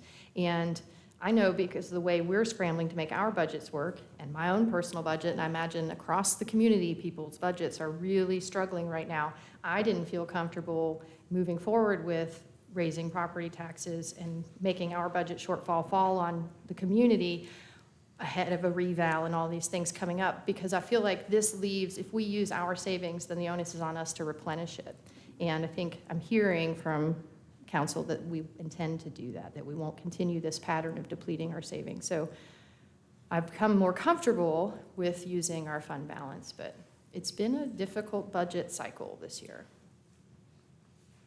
Just wait, when you get reelected, you get the pleasure of an even harder one next year. Bring on the challenge. There's one more thing that I'm sitting with, and I appreciate that it's been a challenging year, and I appreciate the time and energy that's gone into answering our questions and helping to communicate with us and the public.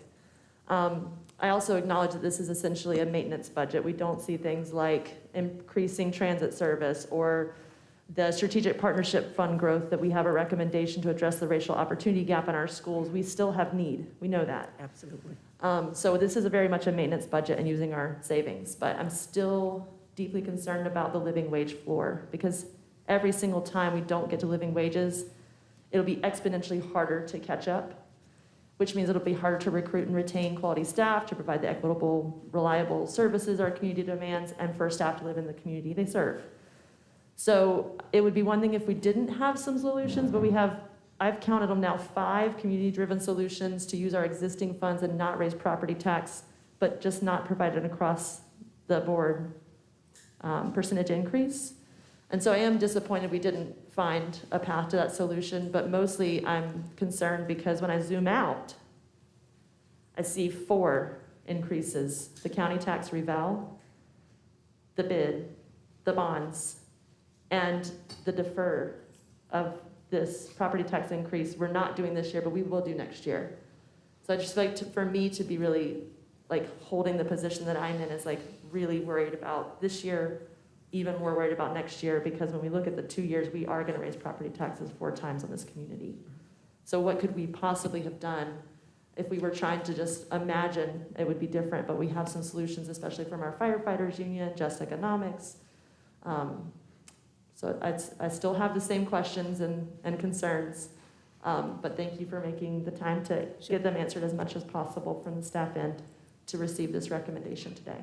And as we so noted, with my concluding comments, we wished we could have responded to every budget request, but obviously that would not be fiscally responsible. But what we have, I think, going into the next fiscal year is more information.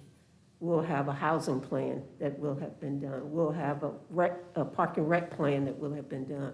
We'll have a transportation assessment. I mean, there are lots of additional data and information that we will have that I think will help inform us going into the next fiscal year, including more information about our reval, which may add, it better add to our base. And so more to come. This is, as I said, we did our best, and any additional direction that you all want to give us, we're more than happy to look into those options. But we're going to always give you our best professional judgment. I'll say, I think staff, you've done a really nice job of threading the needle. I think the reality that we aren't really talking about is the other alternates are cutting services. And I can't imagine a time where someone said, wow, you guys are really above and beyond on all your services. You could slow down. That's not our situation. We're in a situation where we know we need more workers to fulfill the work orders. We have deferred maintenance. And so I think, I mean, I'm really thankful we aren't in the situation of looking at cutting jobs, because I was an employee when several of our public works employees were sent home permanently. I did not want to do that as a leader. So I think I've heard several express the concern about using our savings for payroll this year. I know that that will have an impact on taxes in the future, but I think that services are very important to maintain and keep growing, and so I'm glad that we aren't looking at our 1,200 employees and saying every department cut some people. I'm not ready for that as a community. I don't think our finances are at a point that are dire enough that is calling for that. So amidst us really having to look at going into our piggy bank, the fact that we can provide the living wage pledge, I'm really proud of. I think that that is an alternative or an approach that is hard for us to pull off, and I'm really glad that we have, and I think it wasn't easy to get there.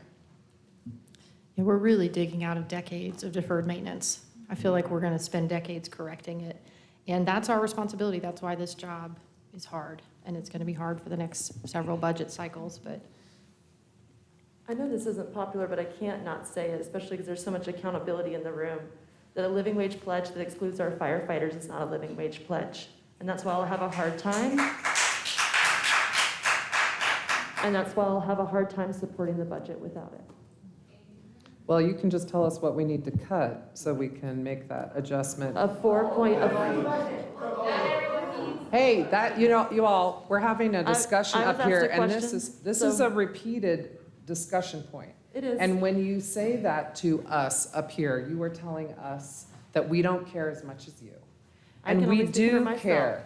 I know you are speaking for yourself, but we have just looked at this budget, and we do not have more funds to spend. If I may. You've said it 20 times this year. If we could figure out a way to do this, we would.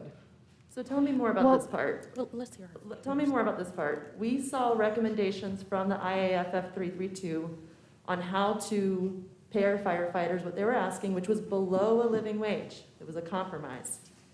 There were 5 options that I saw, and I think that you might have seen the same recommendation. We're just choosing instead to go with the manager's recommendation of 4.11% across the board.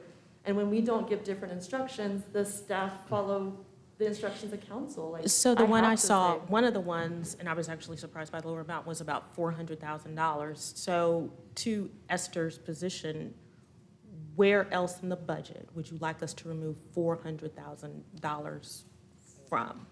Across the board. I'm really An I want across to the do that. board amount instead of a percentage that lessens compression is the answer that I am most comfortable with, but we didn't even delve into the other because we haven't given that instruction yet. So I'm really interested. Explain what that means. Well, because I'm not the CFO of the city, what I would ask is that we as a council say, we need to see a recommendation based on the information that we've received to make sure that it checks out, because we have a responsibility to balance the budget. So we need to see more than what the firefighters have suggested.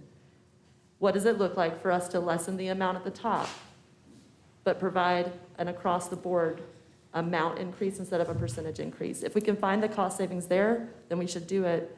We saw one recommendation, it didn't fully match what was presented, so we need to maybe know why. So I thought the response to that was when you lessen, even if you lessen the amount at the top, that increases the likelihood that folks will just leave and go somewhere else. So how do we address that? If we have people leaving and go somewhere else, it's gonna be in our fire department, and don't think we can risk that. I don't want either. I'm saying if you are the director of equity, if you're already below the market, that puts us in a tenuous situation too.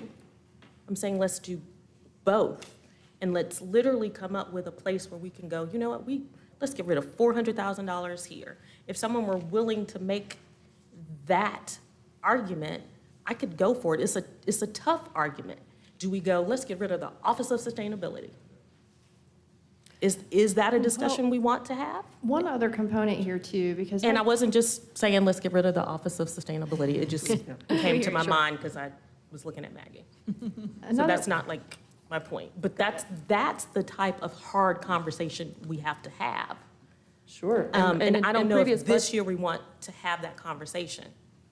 In previous budget cycles, when there's been that kind of council directive, there's usually a list that looks like this one that shows these are our options that are most likely to be able to be cut. So we would be having a conversation about that we're not having today because we haven't yet given that directive. A couple So you would things, wanna Kim, be when cutting we. jobs. I do not want to cut jobs. I would like to look at the 5 recommendations that were presented in each one of us met with the fire department, right? Yeah, so that's what I was going to bring up. So two things, like, we requested all of the vacancies too at a previous meeting, and my goal in requesting that information was to understand where our vacancies are and where those wages fall on those vacancies. And what I saw is a lot of leadership positions. I'm not sure how many department directors we need right now, but it's like a handful.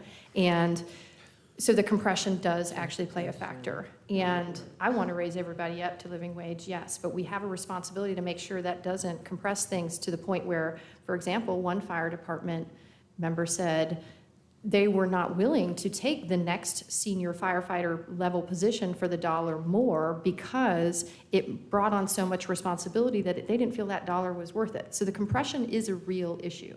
But what I also heard when I met with AFD was that, and what I think is really behind what you're getting to, is that there's a fundamental difference in how this council and you are seeing those hours. Is it the sleeping hours? Is it the hours away from the family?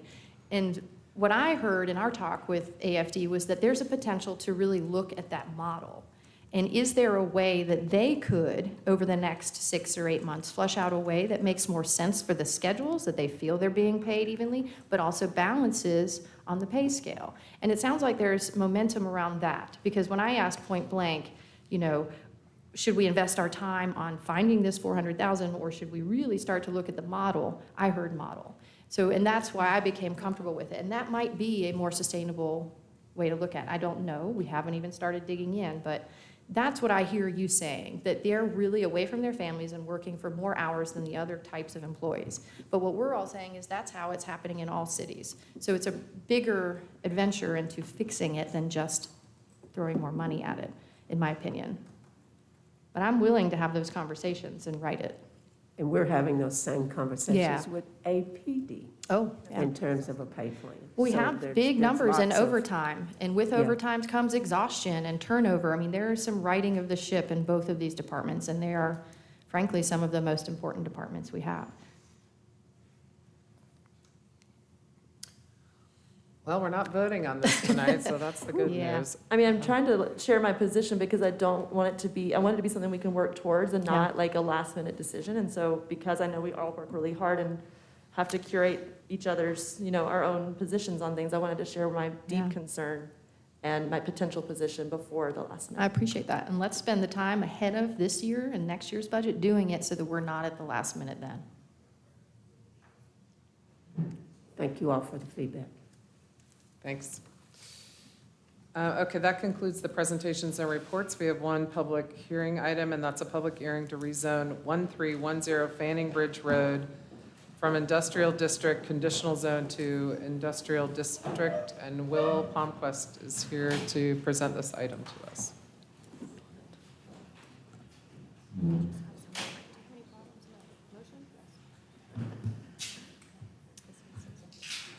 Good evening, Mayor, members of council. I'm Will Palmquist with Planning and Urban Design. I'll be presenting this rezoning petition for the property located at 1310 Fanning Bridge Road. So the site for this rezoning is the existing facility for Electrolux's distribution and warehousing facility. Electrolux is a home appliance manufacturer. You can see the location located here in South Asheville, just east of the airport, between I-26 and New Airport Road. The existing zoning is industrial conditional zone, and this is the result of a conditional zoning that was approved back in 2011. That conditional zoning was required for a proposed expansion of the Electrolux facility. That was a level 3 conditional zoning that we see here often. That was approved but that project never went forward. In the meantime, the owner and company has proposed a smaller project, a level 1 site plan project for a new loading bay facility at the north end of the property. And that is not compatible with that adopted site plan of that conditional zoning from 2011. So they can't move forward with that proposal at this time. Therefore, their options are either to amend the conditional zoning or to rezone the property back to a base zoning district that would allow them greater flexibility, which is the option they are pursuing this evening. The existing future land use of the property is industrial manufacturing, and no change in that would be required. The rezoning was reviewed by Planning and Zoning Commission at their April 3rd meeting, where it was approved with, it says approved with conditions, but I do believe it was just approved. Staff notes that the pro of this rezoning is that it would provide greater flexibility for improvements and future operations of the existing warehouse and distribution use on site, in conformity with the general use industrial district.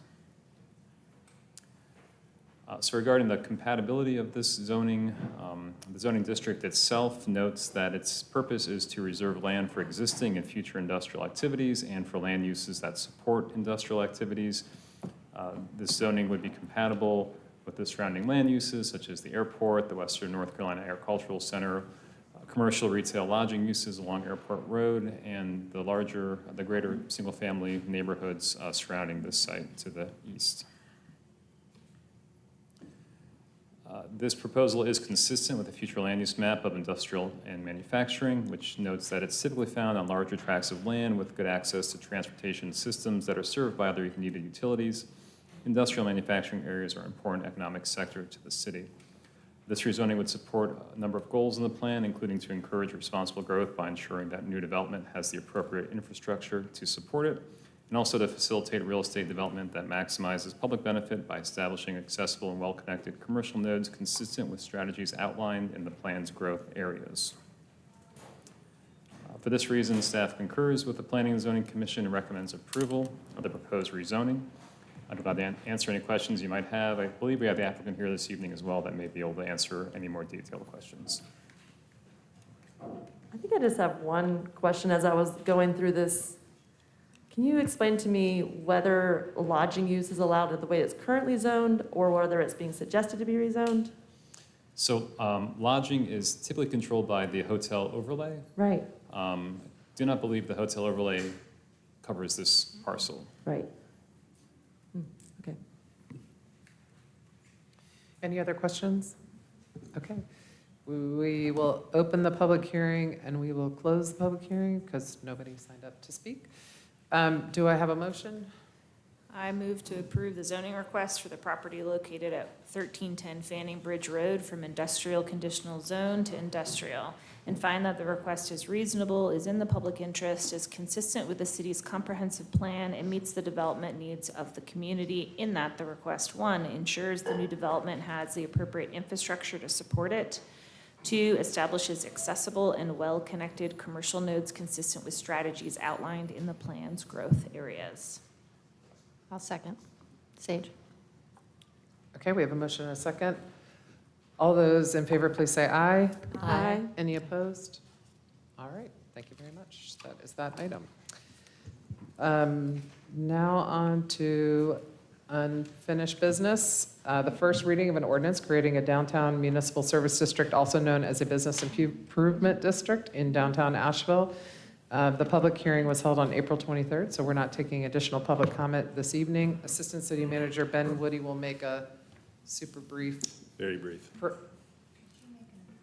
Oh, sorry. Oh, I thought you wanted me to do this now. If you have an open seat next to you, please raise your hand. Oh, we have plenty of open seats. So we have some folks in overflow, so we'll bring them up. Thank you very much. Ready? Ready. Ready. Good evening, Mayor, members of the council. Ben Woody, Assistant City Manager. I'm going to provide a really brief overview of the item that's before you tonight. Following that overview, myself or our attorney, Brad Brandon, will both be happy to answer any questions council may have. What is before you tonight is an ordinance that will establish a business improvement district in downtown Asheville. Business improvement districts are referenced in the statutes and also known as municipal service districts. These are districts created in particular geographic areas of a city or a county in some instances that allow certain services to be provided at a demonstrably greater extent than otherwise provided in other areas of the city.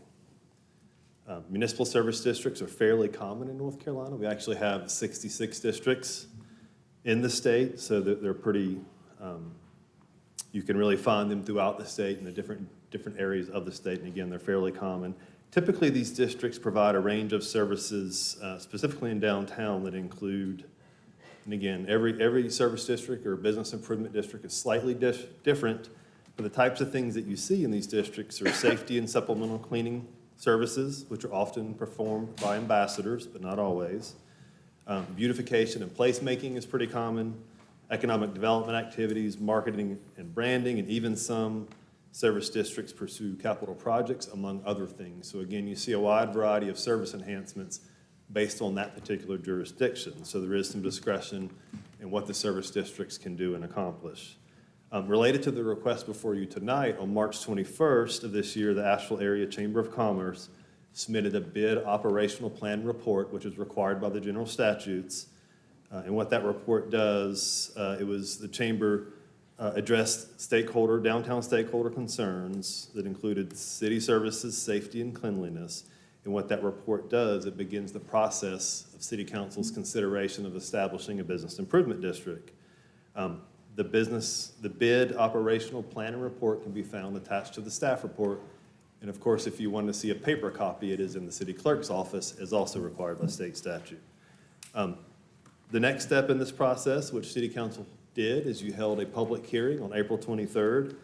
During that public hearing, you had more than 60 people that spoke on the topic of the establishment of the bid. Under North Carolina law, where we're at today, it brings you to the next step in the process, which is the City Council must vote on the ordinance to establish the bid twice. So tonight is your first reading. If the ordinance passes tonight by a majority vote, then it will come back to City Council for a second reading on June 11th. So again, it has to pass 2 readings by majority vote by City Council. And this is really important. The ordinance tonight that you're considering, it establishes the bid by setting a boundary, which can be shown on a map that's attached to the staff report. It also sets the tax rate for fiscal year 2025, and that's proposed as 0.0919 per $100 of value. Sorry about that. There's a lot of zeros and nines. And the basis for that can be found in the budget, can be found in the bid operational plan that was submitted by the Chamber of Commerce. So again, just to reiterate, what you're considering tonight is the ordinance that establishes the bid boundary and tax rate. There is a lot of discussion about governance structure and governance models, and that is unique all across the state of North Carolina. It's really different jurisdiction by jurisdiction. That is something that's typically decided separately at a later date, and council can do that. And as you make your decision on governance or the model that's used, you'll want to simply do that before implementation of any bid service delivery, provided the ordinance passes the 2 readings. So that's background on where you're at tonight with your ordinance before you, and I can answer any questions you may have. Thank you. You can, any question? Okay. Yes, Ben, thank you all. There's been a lot of behind-the-scenes work on the staff side, providing the necessary information to folks working on the bid. And thanks to the folks who have been working on it as well, and organizing all the meetings and community input before it reached the stage of coming to council. We don't take public comment on this. I do want to ask Brad, there's not a suggested motion attached to our agenda. Would the motion be to adopt the ordinance that is attached to the agenda? Yes, that's correct, Mayor. It's a simple ordinance, as Ben mentioned briefly. Per the statute, the ordinance with council is able to consider this evening is only the establishment of the bid, which essentially is the boundaries to turn on the bid. The additional elements can be dealt with separately. I believe that we have included in the ordinance the anticipated tax rate, Yeah, which it's in there. technically gets set as part of your fiscal budget, but it can be included in the ordinance. But those are the only items, and again, that's per statute, that need to be included at this point. So tonight, just map and tax, and then a second vote in June that may have some additional things. And I don't want to misspeak on this idea of a resolution, but Councilwoman Ullman, I'm wondering if you have, I don't mean to call you out, but Sorry, wait. it's okay. Do your thing. I think that we got it, but what Okay. was the first, I just heard my name That's after a okay. sentence. What was the first I one? was just clarifying. So tonight is just map and tax, but there's a second vote in June. And there's been some discussion, I know we've discussed about the idea of trying to address the concern that a bid may be adopted without fully understanding what it means or how it's managed or who's managing it. And one of our ideas to assist in that is to maybe spell some of that out via a resolution. This is Maggie's idea. I don't want to steal your thunder, but maybe you could speak to that a little. Sure. Yeah. Yeah, so in the documents attached, there's this, what's it named as? Bid operational plan report, and there's a lot in there. And there's a lot in there that I think that after hearing during the hearing and lots of other conversations, I think some of that should be updated and adjusted. I think that report was a demonstration of how things could look, and that report was from March. And so I think that there's some of that we would want to codify through a resolution, like the seats, who gets appointed to this. For example, the initial proposal that we all looked at and discussed in the hearing during our last meeting talked about several of the board governance seats being determined by how much value your property is. And I've said to the folks that wrote that seems a little archaic. It just doesn't seem like it matches our community. Our downtown doesn't identify themselves as like, I own this much property. We identify ourselves by how we contribute, how we serve, what we want to see for the community. And so I think that if we have a resolution at the next time we discuss this, June 11th, it would give time for the entire community to look at what elements are really the most important for this to go forward, and that resolution would be directional for the creation of the RFP, which would then hire a partner to execute the bid.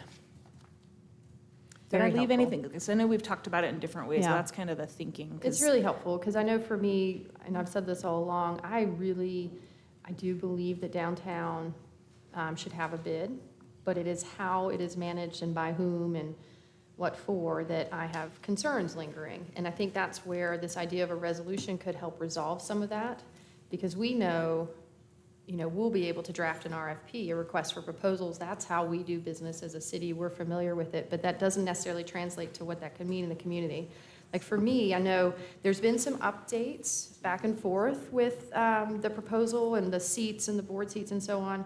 And I know for me personally, I'm really hoping to see parity or equal number of seats for property owners and renters.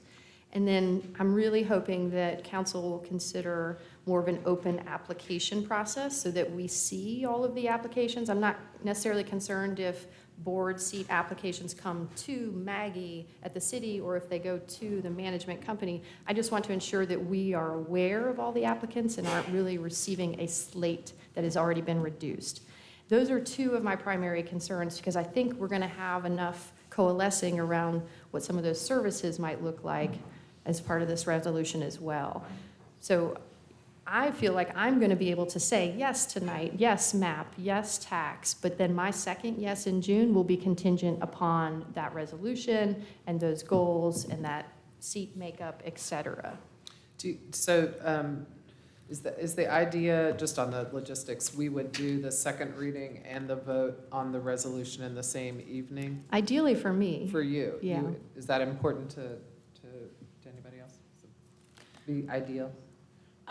I think there's a lot, I've talked to so many people about this, and there's just a lot of question marks. And I think until we get to a point where there is very high trust with every citizen and every elected, more information is better than less. And so for me, it would be ideal that we do that at the same time, because if we're getting to a point where we're all kind of coalescing around, it's okay, accidents happen. If we're all coalescing around the same type of agreement, I think it would be, I think it would be ideal. It would also probably help us execute an RFP quicker. Mm-hmm. You know, if this is a pressing need, then it would move us along. Yeah, I think that's helpful. This is sort of confusing because we're sort of making up this next step. You don't have to have a resolution, but Or a board. But for us as a body, because if we do create a bid and create the tax tonight, we do need to give some direction to staff about what to include in an RFP, which would go out to see who would partner with us to provide the services. And since we sometimes have a difference of opinion amongst ourselves, a resolution is a nice, clear way for us to communicate to staff what we'd like to see included in that RFP. Things like a board makeup or the services being provided and so on and so forth. And they can take that document and draft the RFP that we ultimately will need to vote on. So, what happens if there are 12 things included in the resolution, but one has an issue with 4 of them? Is that a no on the resolution? Or is everything that's in the resolution going to require a separate resolution? Or because the resolution is our sort of made-up thing, I think we could take issues out separately because it's really our direction to staff about what to include in an RFP. And if all those items don't represent what a majority wants, we need to make that clear. But hopefully we can iron out as much as possible. I feel like we're close. In my conversations with you all, I feel like it's coalescing. And I'm open I have to a hope. different process. Sometimes What everybody has a different perception, but I think. Yeah, because I wouldn't necessarily say that. Okay. Right. Fair Well, enough. and I that's mean, kind of where I I am, don't is I know. feel like the nature of this is like, part of how we do our jobs is we all talk to different people, right? And that's some of the beauty of democracy. We get to pulse the community in different ways. But so many of these agreements are so important that I feel like getting it documented. So if you have a different approach outside of one resolution, like let's brainstorm, open for that. I think that it'll help us give staff that direction. It'll help codify. This is our intent to move forward. Because there's like I mentioned, there's things that were in that operational plan that I already know folks who've been leading this effort from the community have already said, oh, this could look different, or things that have been brought up. You know, for example, something that I think is really important is that there is a dedicated seat for someone from our continuum of care, so that there's a voting member that's embedded in our collaborative network that's working on supporting the unhoused, that's on this. Because there's a lot of concerns that the ambassador program will be disconnected from our support services for the unhoused. And so, okay, well, let's have an official voting member that helps connect those dots. So there's things like that that I think many people have tossed out, here's a good idea, and then a lot of people go, oh, I like that idea. And so the resolution is a place we could start tagging it so that we can direct. And what is, again, the legal effect of the resolution? Nothing. It's a value statement, right? Yeah. It's an important tool as a value statement. I mean, again, I think it's really just a clear way for us to tell staff what we'd like to see in an RFP. Okay. I mean, that's how. So it's giving staff direction Yeah, I mean, on we what to could do put it in the informally RFP, and we're without just a saying, resolution. this is a resolution. Yeah, I mean, you could do it without a resolution. Okay. People are just like, Well, the resolution resolution. timing helps, kind of what I was saying, it helps inform the community that we aren't just doing this, you know, Blindly. without some information or direction. Another thing that I have wondered about is, because we haven't really heard, and I don't think we're gonna get a staff recommendation either way, but I am curious if there's a way to get some kind of opinion from some senior staff between now and then on, like, does APD think this is gonna be helpful to their current model in downtown? Or are we facing any landmines we don't know about because our Public Works Department and this other entity now need to both clean? Or, you know, is there any content like that at the staff level? I would love to have, because I just want to make sure we're not rolling out something that frankly isn't well thought out or might have problems. Like, we even reconcile the county and the city's community responder program. And are we complicating it, I guess, is what I'm wondering. I mean, I asked staff too about, you know, they're not jumping up and down here talking about their recommendation to implement the bid, but I know they are supportive. And I had the question of, you know, are we ready to partner with this group? Do we think we can align these services to, with ours? And the resounding answer was yes, but Ben can resound the answer himself. Well, that would be helpful. and tell us about Yeah, it. I'll just step up real quick. To answer your question, Councilwoman Turner, we have a downtown management task force. That's an internal group that meets monthly that is representative of different departments. And this is a topic that we talk about regularly. And matter of fact, at our last meeting last week, we were curious to see kind of some of the direction and how tonight went. And we are prepared as a staff to, one, talk about how we can work, you know, with the bid and the future services. And I think there is support for it generally.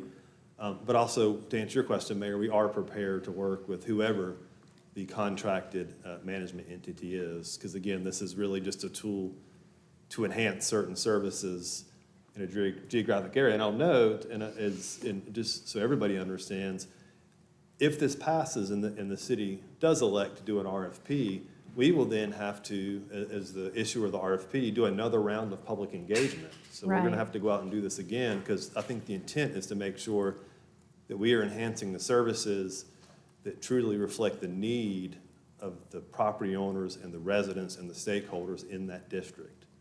And again, that would be an effort that would have multiple staff involved in that and participating in that process. So would a resolution, I mean, is it possible to even do a resolution by our next meeting, so there's time in between? I don't know that we could do significant engagement in 2 weeks. I think we have time to try. Well, I mean, that's our own self-imposed, you know, the voting structure on creating the bid and the second reading is required by statute. But this whole concept about giving direction around an RFP is a self-imposed. I mean, we could just say, hey, staff, go develop an RFP and come back with your recommendation without any input from us. But this would just be an opportunity for us to provide some input around what that looks like. We are taking on a more input and engagement-based model. You know, when I looked at, staff had supplied some other existing bids in the state of North Carolina, and I was looking at the Raleigh-Durham model, because it's one of the longer-running successful bids. And it sounds to me like they really don't even have this intermediary board or RFP process.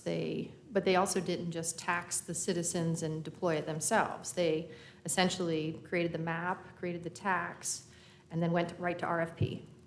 And that management company that was awarded the RFP dealt with the board and the details and all the things, and then the council just reviewed annually the budget, you know, the results and board members. And that's a simpler, but what we're doing is the Asheville way, where we're engaging a lot more. We'll do engagement around the RFP, we'll do engagement around the board members, we'll do engagement about the activities. But it is a more complicated model, and it does put more work on us and staff. Well, before we vote, I prepared a couple statements because I have a lot on my mind and I wanted to stay coordinated. So thank you for allowing me a moment of privilege.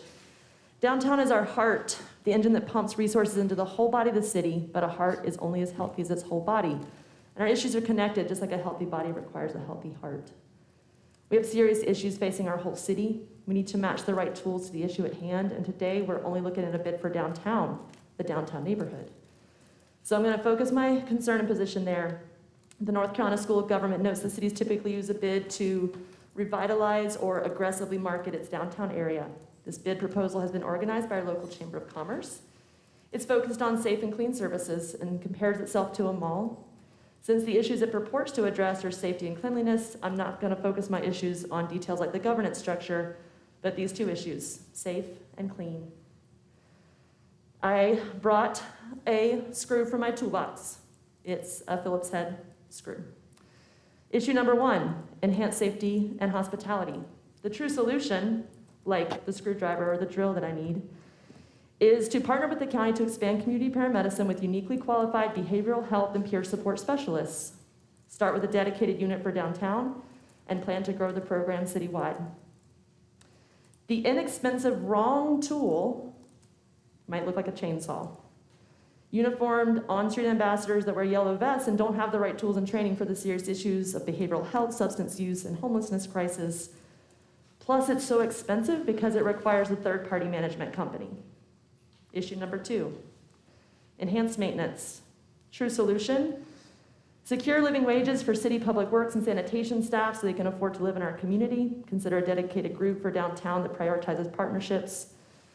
The wrong expensive tool, as pulled from the bid website, is that this new staff would do sidewalk sweeping and spot cleaning and litter removal and landscaping. Once again, it's extra expensive because of the third-party management instead of the city providing services in-house. So when I zoom out and I see who pays and who benefits, and we're looking at 4 tax increases in 2 years, the bid, the bonds, the county tax reval, and the pending city tax increases to address the issue that our expenses are outpacing our revenue, which we talked about earlier today with the budget. That increase is coming this year or next. I'm deeply concerned that investing in the wrong tools by raising taxes for a bid will disproportionately burden commercial and residential renters while we still don't have the right tools for the issue facing our community. We're dipping into our fund balance and savings, so staff vacancies, base level services, those will continue to be an issue while this bid appears to limit the city from identifying resources for living wages. So what happens? We'll be right back here next year, screwed, without the right tool. But we'll have tied up all of our resources in taxing downtown and leaving a gap. And I'm not okay with that. So that's why I'm not supporting the bid as it's drafted today. Thank you.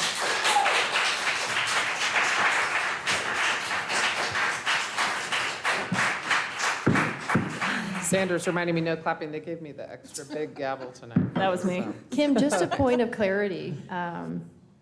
The training and criteria for proposed ambassadors, community connectors, whatever they end up being called, did come up at the Downtown Commission meeting as well. And it was pretty clear that in the proposal we've received, it's addressed.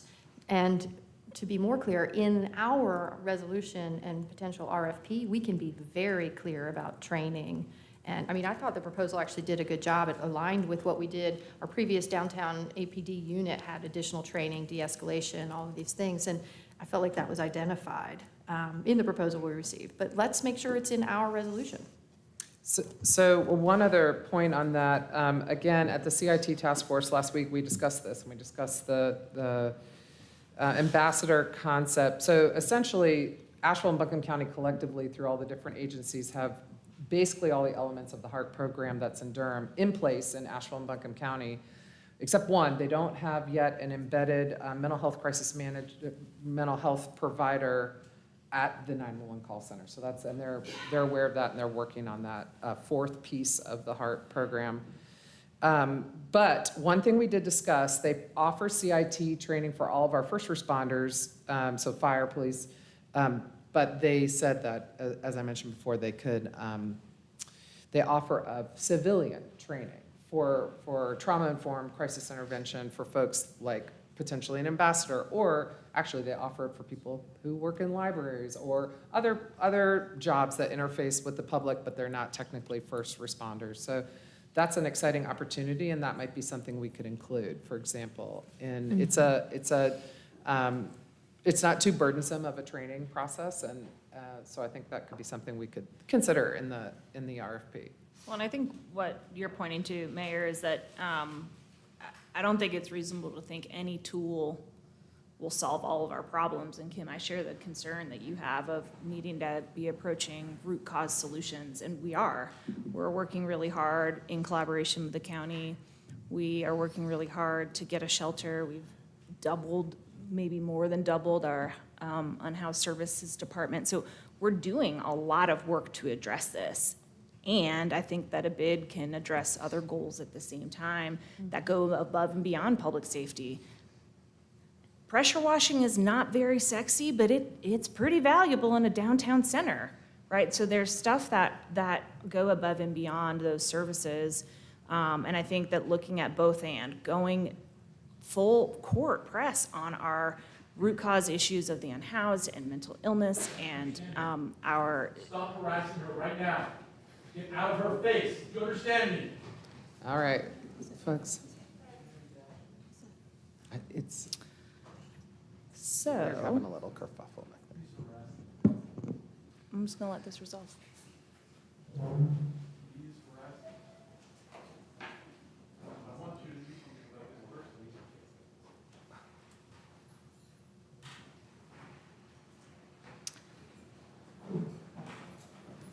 All right, I'm gonna take a deep breath. If anybody else feels unsafe, please, raise your hand and we will ask for assistance. I can't see all the way back there, so I Yeah. can't tell exactly what's going on. Is everybody feeling okay? Thumbs up? Can we Okay, relocate the seats?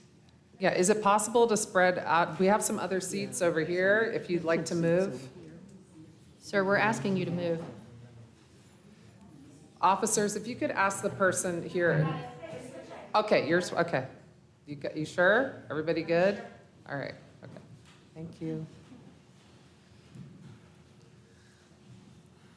I'm sorry, Where were we? I'm We sorry. were talking about the bid, and we were talking about the the importance bid of downtown. and talking about how I fully agree. I want the same things. I think that a bid is not trying to serve one goal exclusively. I think that we have a lot of collaborations in our community. We have the continuum of care, and that is designed to address multiple things. We have our housing consortium, and that is a lot of people rowing in the same direction for affordable housing. And I think a bid can be a really powerful collaboration for our downtown and for our economic health as a community and ultimately as a region.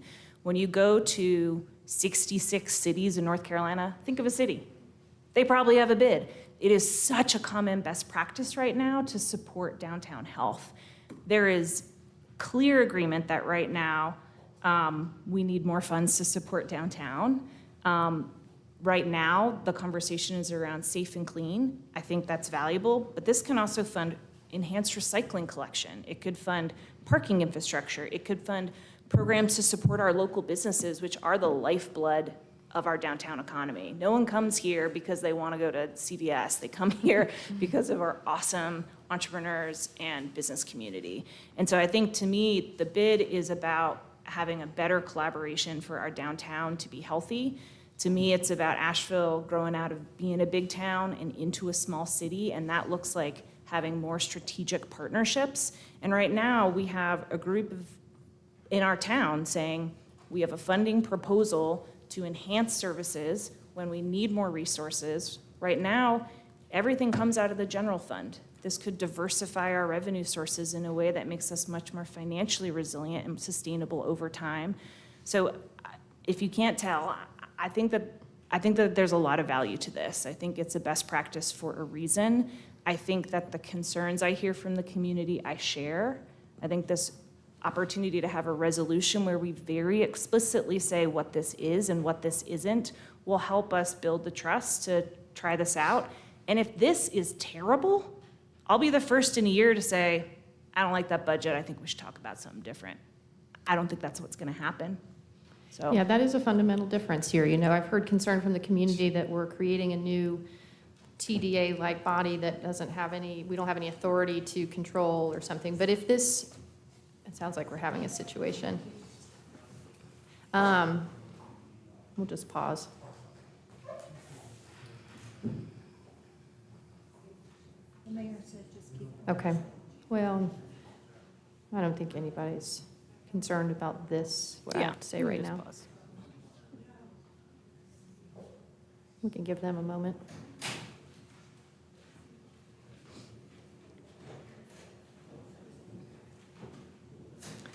Thank you to everyone that seems to be assisting back there.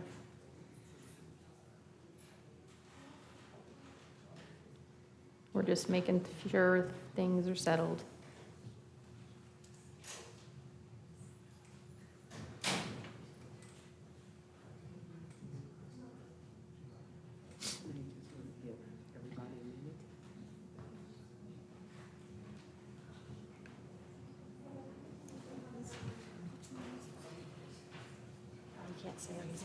He's hidden from us right now because of the gentleman in front of him. But do you see the one with the black seats? Third seat over to the right of her. Yeah, I guess so.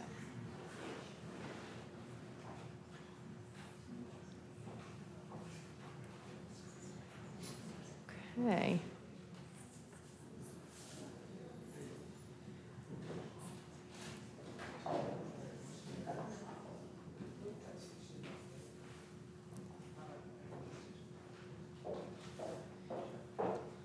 Okay, I think we're,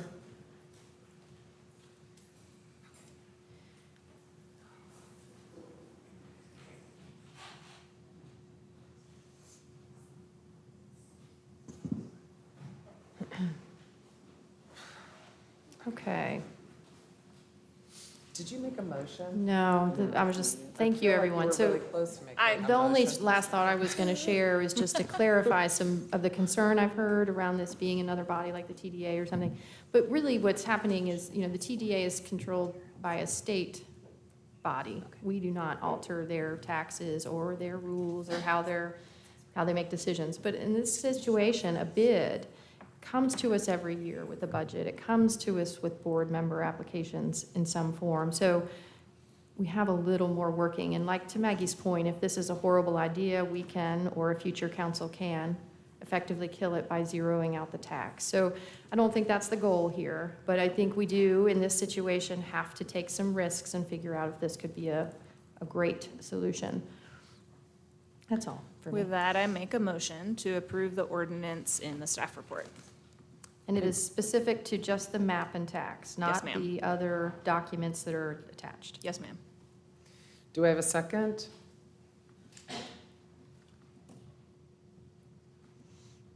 Second.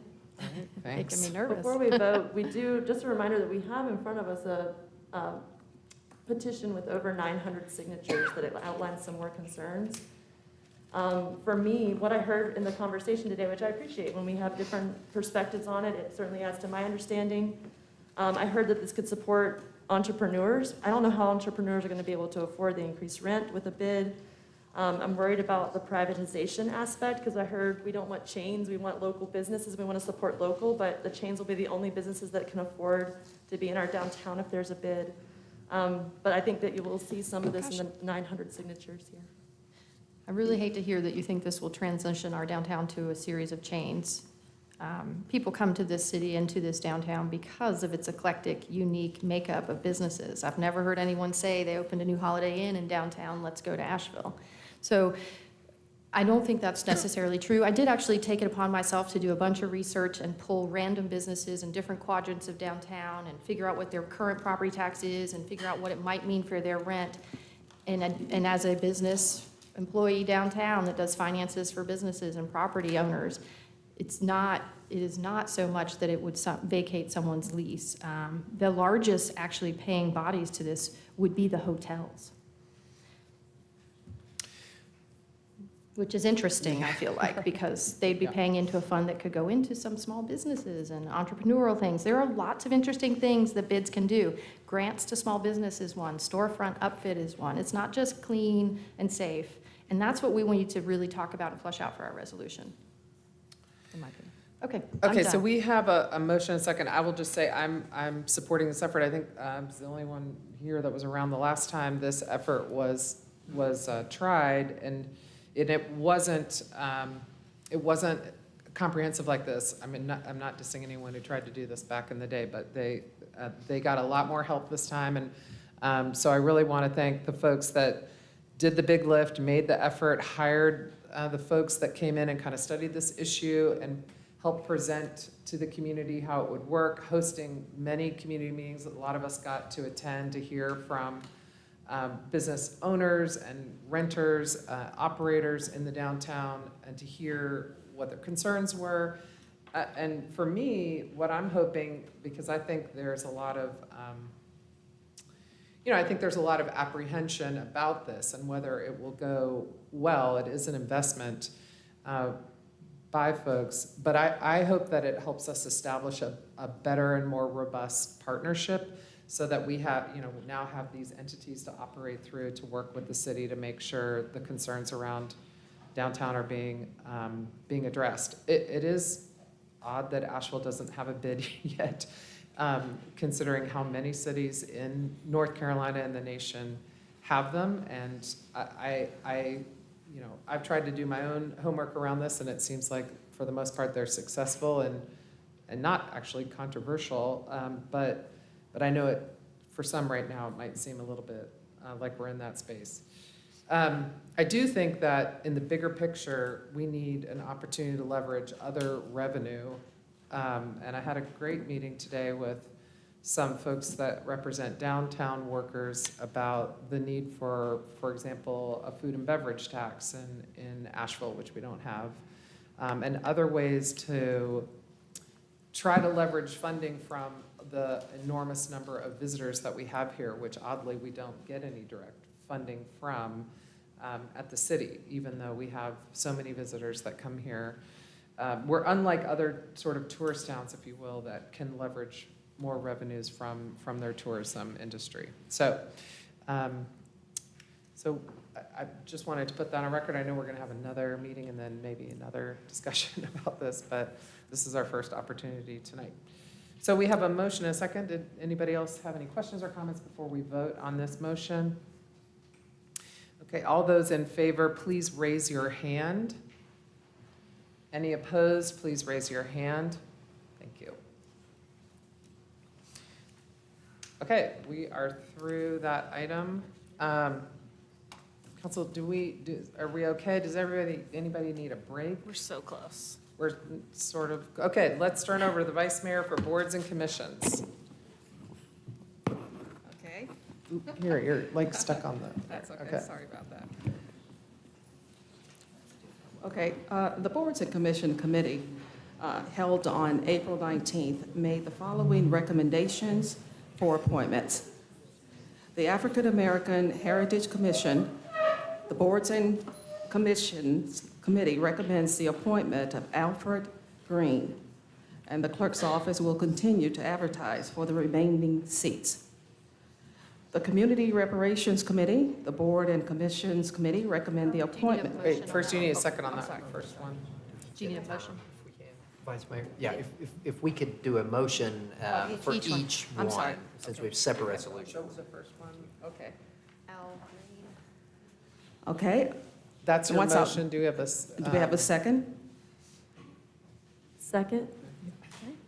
All in favor, say aye. Aye. Those opposed? No. Okay. Motion passes. Alfred Green will be our appointee for the African American Heritage Commission. The Community Reparations Commission, Boards and Commission Committee recommends the appointment of an alternate member, Tiffany Devereaux, to a regular member. Second. Thank you. All in favor? Aye. Those opposed? Motion passes. Human Relations Committee, the Boards and Commissions Committee recommends the reappointment of Harvey Dean Harrell, Newena Smith, and Alma Atkins, and the committee recommends the new appointment of Carl Falconer and Bethany Vance. Vice Can I get Mayor, a- can we split those two up into the reappointment section? What did you say? Can we split those into the reappointment of the three, and Wayna, Harvey, and Alma? And then do the new appointment separately? So you want to do them separately? May we? Okay, sure. Okay, well, the Boards and Commission Committee recommends the reappointment of Harvey Dean Harrell, Newena Smith, and Alma Atkins. Second. Thank you. All in favor? Aye. Those opposed? Motion passes. And the Boards and Commissions Committee recommends the new appointment of Carl Falconer and Bethany Vance. In advance of the vote, I would just like to point out that we had this discussion at our April Boards and Commissions Committee meeting. We have lots of interest in the Human Relations Commission. I'm grateful for that because I'm the liaison. We did have an application from Bethany Vance, who has extensive experience in food systems and public policy. And so I just wanted to make sure that her application had support if it's not going to pass today, to name her up. Okay, so we have I'll second the Carl Falconer nomination. Okay. But So- not the other. So what are we doing? We have to vote on Carl Falconer. Okay, so we're going to vote on those separately, so, okay. So let's vote on Carl Falconer first. I'm sorry, are we? So Kim want to vote on both of those separately? Well, we already did the first one. I know, Yeah. no, but she's talking about Carl and Bethany. So she want those separate too? Right. Okay, got it. So I heard a motion for Carl and a second. Motion for okay.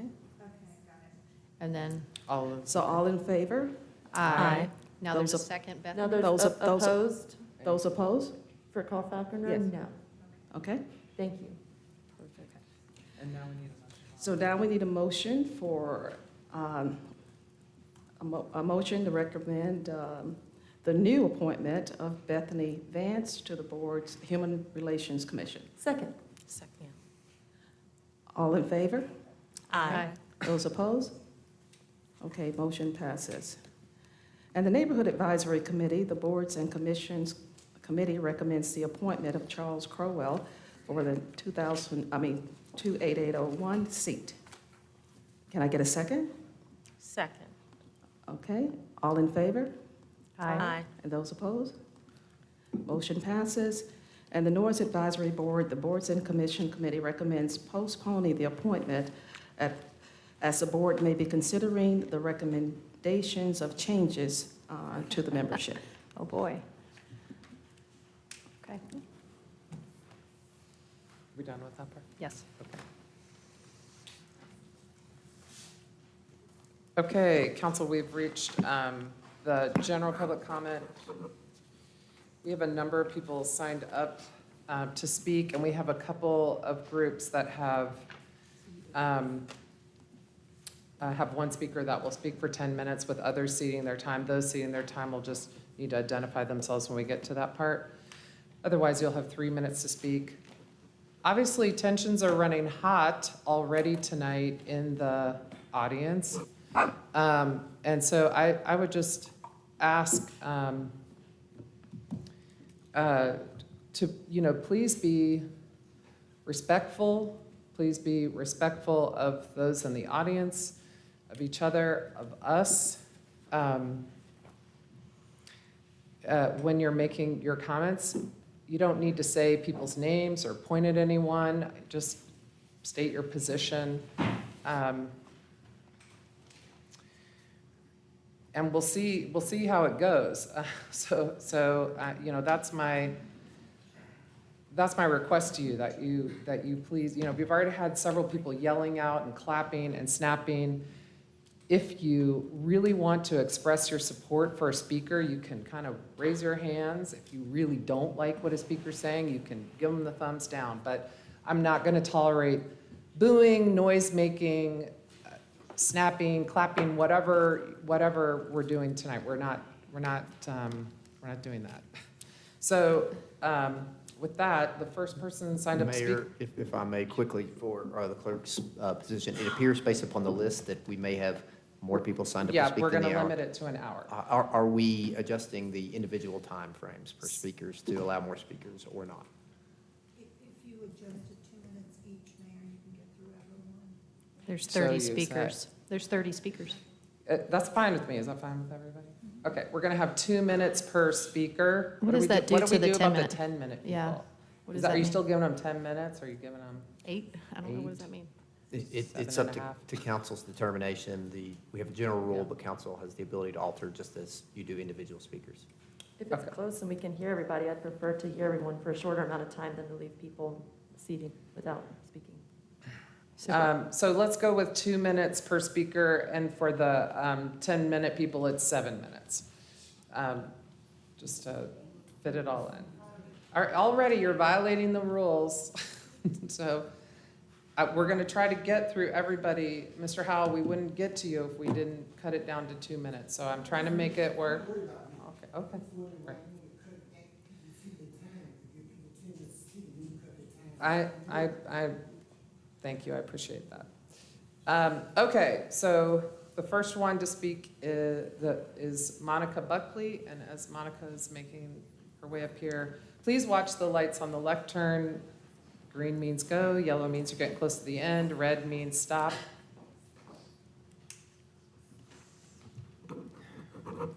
It's okay?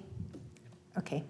Hi, I'm Monica Buckley, and I'm here because I have some serious concerns about anti-Semitism in Asheville. I understand that there's a lot of people that have been speaking at City Council because they're very concerned about what's happening in Gaza. We have recently found out that the numbers that the people who have been coming and visiting you every other week about the deaths in Gaza have been fabricated. The UN released on May 8th and May 6th, Hamas released themselves, that the numbers were in fact inflated, and we're talking about numbers about half of what they had said before. Now, I understand that that does not diminish the passion that people feel about wanting to save lives and for people to be safe. However, I do hope that the City Council is understanding that the information that a lot of this vitriol is based on is not necessarily true. And I hope that you consider that. I also personally have been harassed, assaulted. I have experienced being amongst the protesters where they surround you. And I want also for you guys to realize there's a little something called mid-level violence. I'm not sure if you're familiar with this, where you push and you push only up to where it's not exactly illegal, like what's happening in the row back here. Where you're just making it so uncomfortable for someone and then they push back a little and, oh, they've done this thing. This is something that is being trained actually into these groups, disseminating through PSL. I urge you to look into this, that I don't think it would be safe for people in Asheville, not just the Jews, but for everybody to capitulate to a group of people who are literally being trained to push and push and push until somebody turns around and says, hey, that's enough. Or, hey, oh, you've surrounded me to the point where I can't move, and if I move, then I'm going to be assaulting you. Or however the thing comes and goes. But Zionism, being harassed for being a Zionist, and Zionism is genocidal anti-Semitism. It is not anti-Semitism. Sorry, I'm sorry. Oh, the time I'm is sorry, up, but there's no lights I know, here. she's got a malfunction over there. Okay. I'm sorry. Anyway, thank you. Thank you. Is it working or is it? Okay, while you're working on that, the next person signed up to speak is Hannah Gibbons, and I've got 3 people ceding their time. Emma Blanton, can you raise your hand? Emma, thank you. Liberty Valance, thank you, and Chloe Grund, thank you. Okay. I've got a PowerPoint. Yes. Okay, well, now Maggie has to multitask. Hold on just a second here. No, you're fine.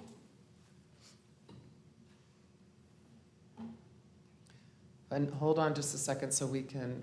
Yeah. How do I? Are you ready with the thingy? Oh, You got it. do I just Okay. click it to go? Oh, yeah, you can. It should be the side arrow. It should take just, yeah, there you go. Okay. You got it. Okay. Whoa. All right. Sorry, I skipped. Anyway, hi. My name is Hannah Gibbons, and I'm here tonight on behalf of a coalition of, residents, workers, and business owners of Asheville who all stand firmly against the bid that you've just made one vote to vote in. I'm here to share a petition that opposes the Downtown Business Improvement District. In the agenda briefing, we heard that you might be considering a resolution. You did just pass it. And in that, you've overlooked over 900 Asheville residents, people that vote for you, that are opposed this bid. So I would like to direct you to our PowerPoint so that you can read along with me. This is our petition. In 2023, the Asheville Downtown Association and the Asheville Chamber of Commerce formally began the process of creating a downtown business improvement district in Asheville, North Carolina. We, the undersigned, oppose the creation of a bid in downtown Asheville.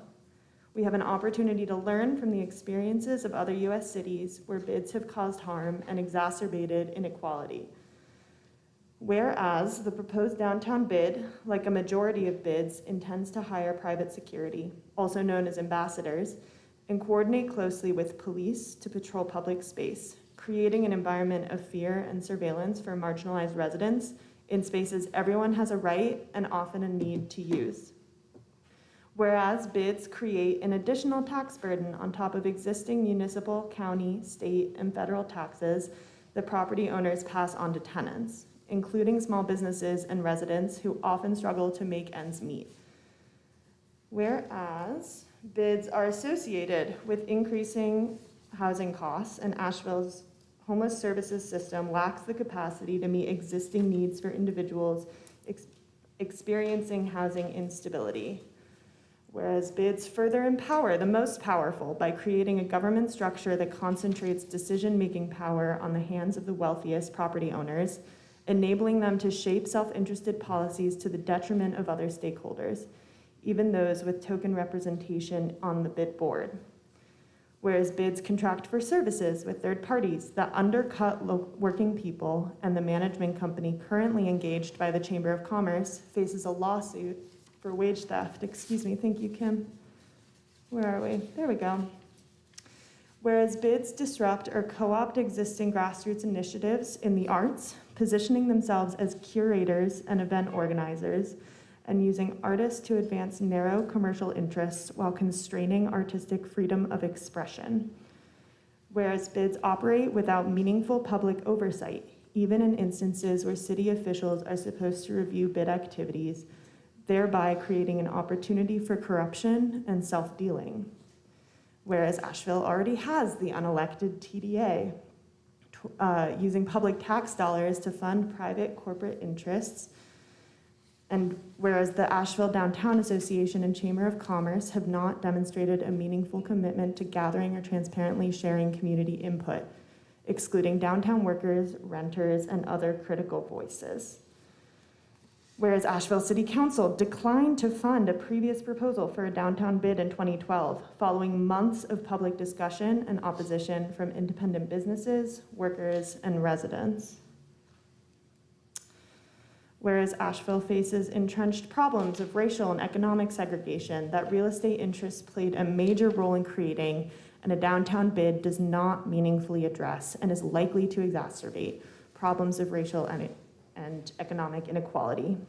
Therefore, be it resolved, we call on Asheville City Council to fully cease any further actions towards the creation of a downtown bid, and further, we call on Asheville City Council to invest instead in community-led, democratically accountable initiatives for downtown that prioritize equity and the needs of the many instead of the desires of the few.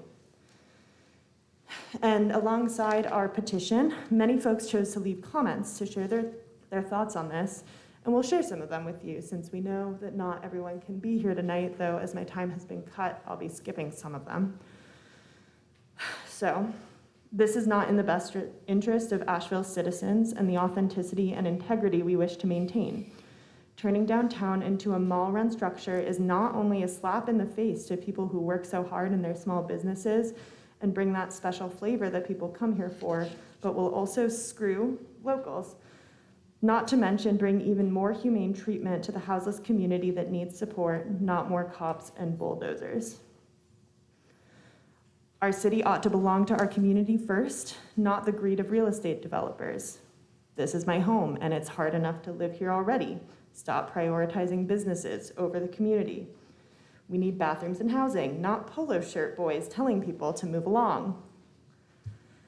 Asheville isn't an amusement park, and our civil servants need to stop acting like it is. Residents and small business owners don't need to be paying more taxes for services that don't actually serve us, especially when our infrastructure is crumbling and resources keep dwindling. How much time do I have? A minute, okay, great. Well, there are plenty more that you can read on our petition, and you also have this PowerPoint.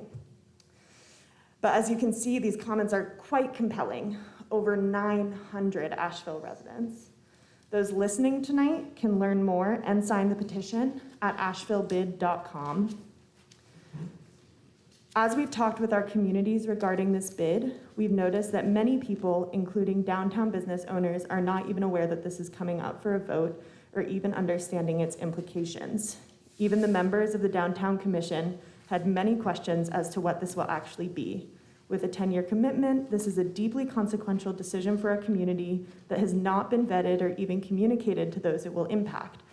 We urge you to vote no on this proposal, or at least the second one, and stand with the community you represent. Thank you.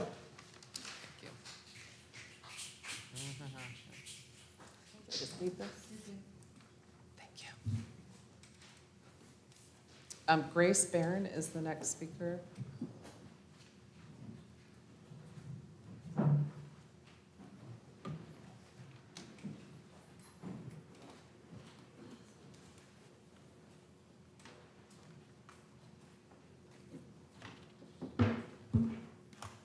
right, what a night, y'all. There's so many reasons to oppose this business improvement district, but I'm going to focus on the financial aspects and dealings. That's why the timing in this proposal is so strategic. If we have so many unanswered questions, what's the rush? The rush is that we are in an election season, and we won't even have some of you here to hold accountable by the time this thing goes into full swing, even though it will affect the rest of our community for the next 10 years. The current tax rate of 9 cents per $100 of taxable value is being snuck into prior to what we talked about tonight, which will be a large tax hike due to the upcoming reval. We know property owners pass on added costs to tenants, and in a community that's already experienced a 40% residential rent increase since 2020, this is having a huge impact on folks' ability to maintain housing in our community. This comes on top of increased water rates and parking rates for downtown, and this GO bond, which you are trying to give to cops and take away from housing and transportation, all while you are still failing to pay city workers that provide existing services a living wage. You're trying to get this approved before folks understand how much they will be paying, let alone what they will be paying for, if they even know about it at all. And who will be deciding? This is a private Chamber of Commerce-led project, and they want to handpick their board and control who's on it, and then self-appoint new members going forward. Their board structure is deeply concerning as it ensures a majority interest from property owners, at least 3 of whom will be millionaires. The chamber has made it abundantly clear they actually don't even want this bid if they can't hand select their board. This should give us all pause. Even if you pass a resolution, Councilwoman Mosley acknowledged that it has no teeth. This is neither by the people nor for the people. This is a class of folks who are in the steering committee, include the wealthiest companies in town, far above the small businesses we know and love that make this town a unique and vibrant place, and who will be hurt by this too. We're talking about the McKibben family, who owns Eris and 10% of bid properties, Biltmore, Wicked Weed, which is owned by Anheuser-Busch, commercial real estate firms, developers, big banks, and private equity. I'd like to give a special shout out. Just remember the bid is crap, corporate redlining and privatization. Reed Thompson. Okay. Brooke Heaton.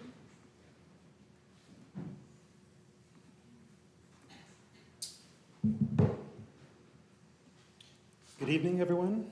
I'm Brooke Heaton, a proud resident of West Asheville. First, I wanted to express my gratitude for your dedication to our community, particularly your unanimous support for Candace Pickens Memorial Park. The park has become a vibrant space, bringing people of all backgrounds together, highlighting the importance of our public spaces. Tonight, I'm here to advocate for the preservation of another cherished public space, Malvern Hills Pool, a landmark for 90 years. Malvern Hills Pool has been a vital part of our community, hosting summer camps and programs and providing affordable recreation and creating countless memories for generations, including underwater tea parties, belly flops, cannonballs, and a few gnarly sunburns for sure. To witness the pool's decline and closure is truly disheartening.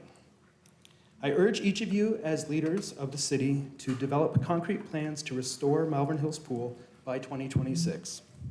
With one pool already closed, losing Malvern Hills would be devastating for Asheville. It's a historic landmark attracting families from across the city and beyond. As custodians of our city's legacy, consider the significance of Malvern Hills Pool as one of our city's few surviving historic landmarks. Let's ensure it continues to thrive for future generations. Let's come together to rebuild Malvern Hills Pool. Thank you very much.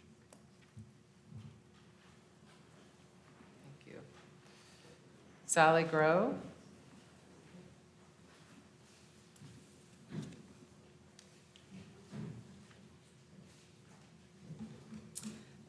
Good evening, City Council members, Mayor, Vice Mayor, and City leadership. Thank you for taking the time to listen to me today and for all of your dedication to our city. Let me paint a picture for you. It's a hot summer day. Dozens of children have finished with bathroom breaks, have reapplied their sunscreen, guzzled their water, and inhaled their snacks. They are lined up along the edge of Malvern Hills Pool, waiting for the lifeguards to blow the whistle. These are children of all ages, races, income levels, family backgrounds, sitting together in friendship. Their voices are full of joy and excitement. The whistle blows, and several dozen splashes echo as the children jump into the pool, embracing the joy of summer. This is the joy that we are fighting to preserve for another 90 years. And I would like to say my neighbor's first grade daughter sat in the audience for 2 hours, hoping to speak to you guys. Kim, you talked about downtown as the heart of our city. Well, Malvern Hills Pool is the heart of my neighborhood. Malvern Hills Pool has provided free swimming lessons and affordable, accessible summer recreation to city residents for 90 years. Every summer, it hosts an affordable summer camp, one of the few affordable options for working parents. The news on February 2nd, 2024, that Malvern Hills Pool was permanently closed was met with shock and disbelief. It has served our community, all members of our community, for 90 years. Now we have a path forward. This November, the citizens of Asheville will vote on the GO bond to fund many needed improvements in our city. Please earmark $3 million to rebuild and restore Malvern Hills Pool. This will positively impact the lives of Asheville families and children for generations to come. We need to reopen this pool in June of 2026. Thank you. Robin Weekland.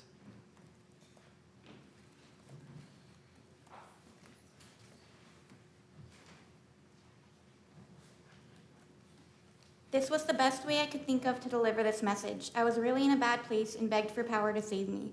And he did. I was saved, and in turn he sent me a vision and told me to carry it out. The vision was of myself reading this speech to politicians. I don't need people to believe me, but I do need them to listen and for this to resonate with powerful people who can make a change. I do need this message to spread. The message is that the greed and selfishness needs to end now, whether it's greed for money, fame, attention, resources, or even knowledge. Everybody is being given a chance to choose if they want to be good, to be better. It needs to happen now. People need to choose to change now. Help people give, stop hoarding wealth and resources, find the good in yourselves and in each other. Get to know others and think about them, not just yourselves. My role is to spread positivity like a disease and help as many people as I'm able to. It's time to stop just thinking about being better and to start actually doing it. Once you start, you'll find it was a lot easier than you thought it'd be. Only good can come from this, so please take what I've said into account and spread this message to everyone you can. That's all I'm asking. Thank you so much for your time, and I hope you all have a wonderful evening. Thank you. Atlas Hutchinson.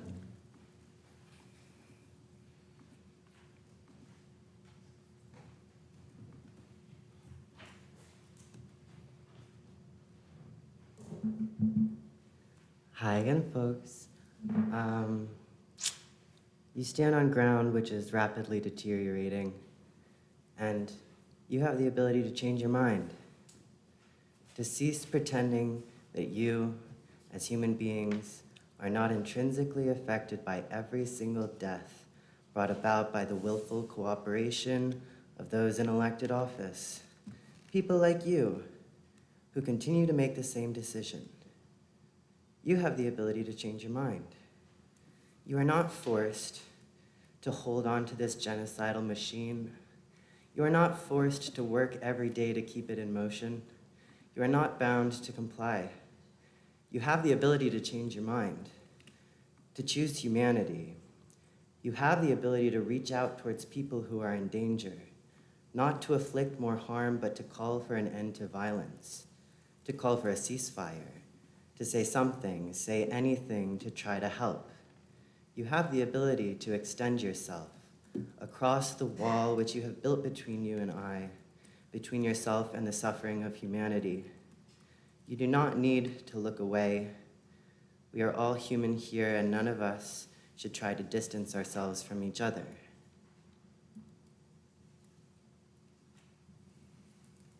I know that I could never be in the same kind of danger as a child who has been crushed underneath rubble, who is uncovered only to ask if her mother has survived and to be told that she is now an orphan. So I will not be silent. I will not forfeit my humanity because it makes people uncomfortable to hear about violence that exists in the world due to negligence, due to support. And I will keep coming back here and talking to you as humans because I know that above all else, you have hearts, you have blood, you have minds, you. And I love you all. Paige Huziak.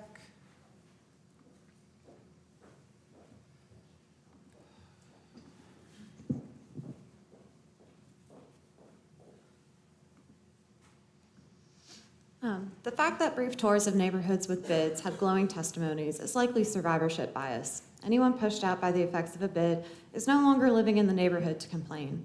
The kinds of people who benefit from increasing property values and the riffraff moving out are still around to rave about the results. Mistrust of giving more power and control over our tax dollars to the already wealthiest and most influential individuals and entities in our community isn't coming from a sad place. It comes from a place about contemplation of the ways that this country and community have been changing as we continually invest in the already wealthiest among us and privatize public spaces. This mistrust comes from researching how bids have affected other cities because, yes, we did research before we spoke to council. This mistrust comes from knowing our history, where Appalachians have been implored to be grateful for the extractive industries wreaking havoc on our communities and environment. These industries has always come in claiming to help. They tried to help us become good little workers by choosing the living quarters and the school teachers, the preachers and the judges, the store clerks and the local politicians. They justified this by saying Appalachians were too ignorant, our ways too backwards, and that we weren't capable of accepting the help that we needed, so they had to force it upon us for our own good. Mine owners often hired private security to disrupt unionization efforts, resulting in extrajudicial murders of organizers. While I'm not saying that a bid would lead to such catastrophe, I still oppose private security generally because of its sordid history and lack of democratic accountability. I'm always suspicious of business interests owned by people outside the region claiming to try to help us, or even local business people who also have a history of profiting off of serving these interests at our neighbors' expenses. Rather than being a sad thing about our community, I think it proves that we're a community with research and critical thinking skills, a knowledge of our history, and the dignity and the gumption to voice our concerns to the representatives who are supposed to make policy with our consent. Perhaps the sadder thing is an implication, even unintentional, that our concerns could only come from a place of ignorance, tribalism, and unwillingness to be paternalistically helped. Thank you. Christy Sluter. Mayor, what's left of you, I appreciate your service. So we're obviously here to honor our soldiers, the fallen. We're here to take issue with a member of your council that refuses to uphold her oath, to pledge allegiance to and show fidelity toward our constitutional republic. The oaths are very simple. They're one paragraph. And it states that I affirm that I will uphold the Constitution of the United States and of North Carolina. It states that I show fidelity to that. I'm a witness to it. I am under oath. I am a public servant. I am not a private citizen when I am under this, in this seat. Now, let me say this, is that when you openly refuse to acknowledge any kind of allegiance to the constitutional republic that you are sworn to uphold, then you violate your oath. You purge yourself. You are no longer faithful to the seat that you have been given. Now, we acknowledge your right to not have to believe in our Creator God, the omniscient God, the one who gives us our rights. We want our rights to come from Him and not from people. We acknowledge that. We acknowledge that you do not have to,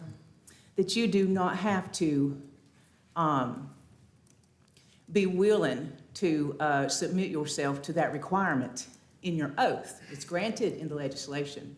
It's perfectly fine. But it is not okay for you to perjure yourself and show no fidelity to the republic that you are supposed to be faithful to. When you openly show that you have no allegiance to a constitutional republic, which is what gives us our rights, then that puts all of us at risk. I would ask the members of this council to take that action very, very seriously. Thank you. Thank you. And thank you for your time. Thank you. Nina Tovish.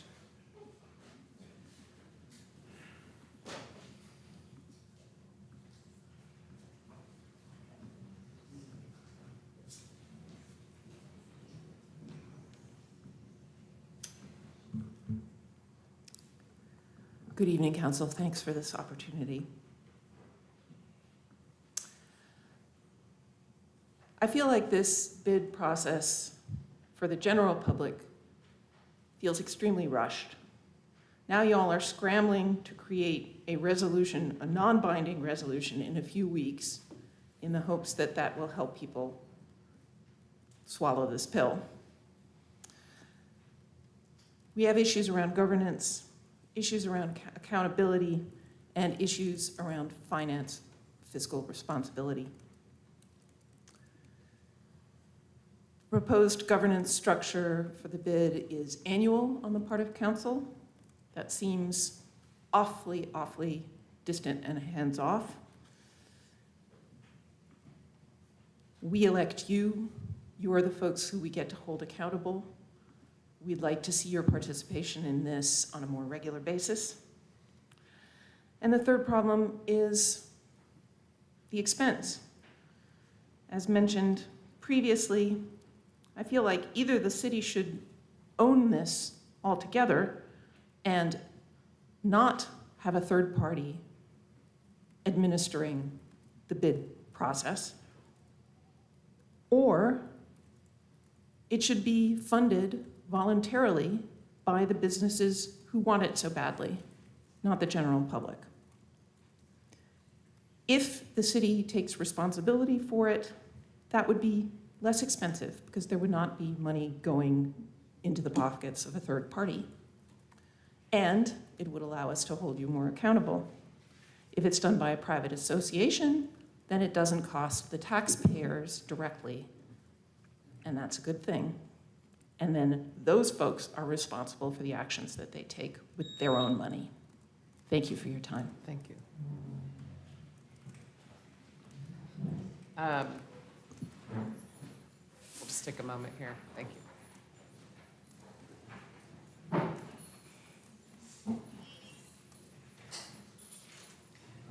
Ben, can you help with the door, or, I don't know, maybe. Maggie knows how to open that other door. There you go.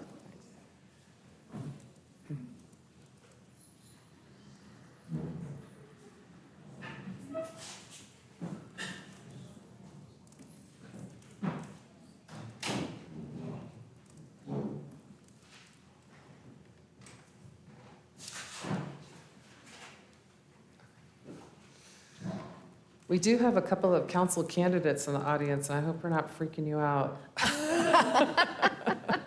guys are doing great. Okay, we have, the next person signed up to speak is David Moritz, and he has the following people ceding their time: Elisa Gura, yes. Andrea Carver, yes. Robert Campbell, yes. Okay, and you have a PowerPoint, and it's up. Okay. Can you put the page, so it's just one page per? You sent it in a format, I couldn't put it in the spreadsheet. So is it a scrolling thing? Okay. If you increase the size at the bottom, David.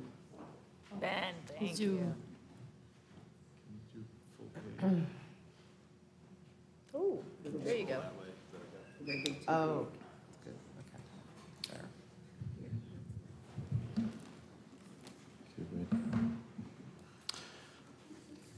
All right, Holy War on Israel urged, October 7th.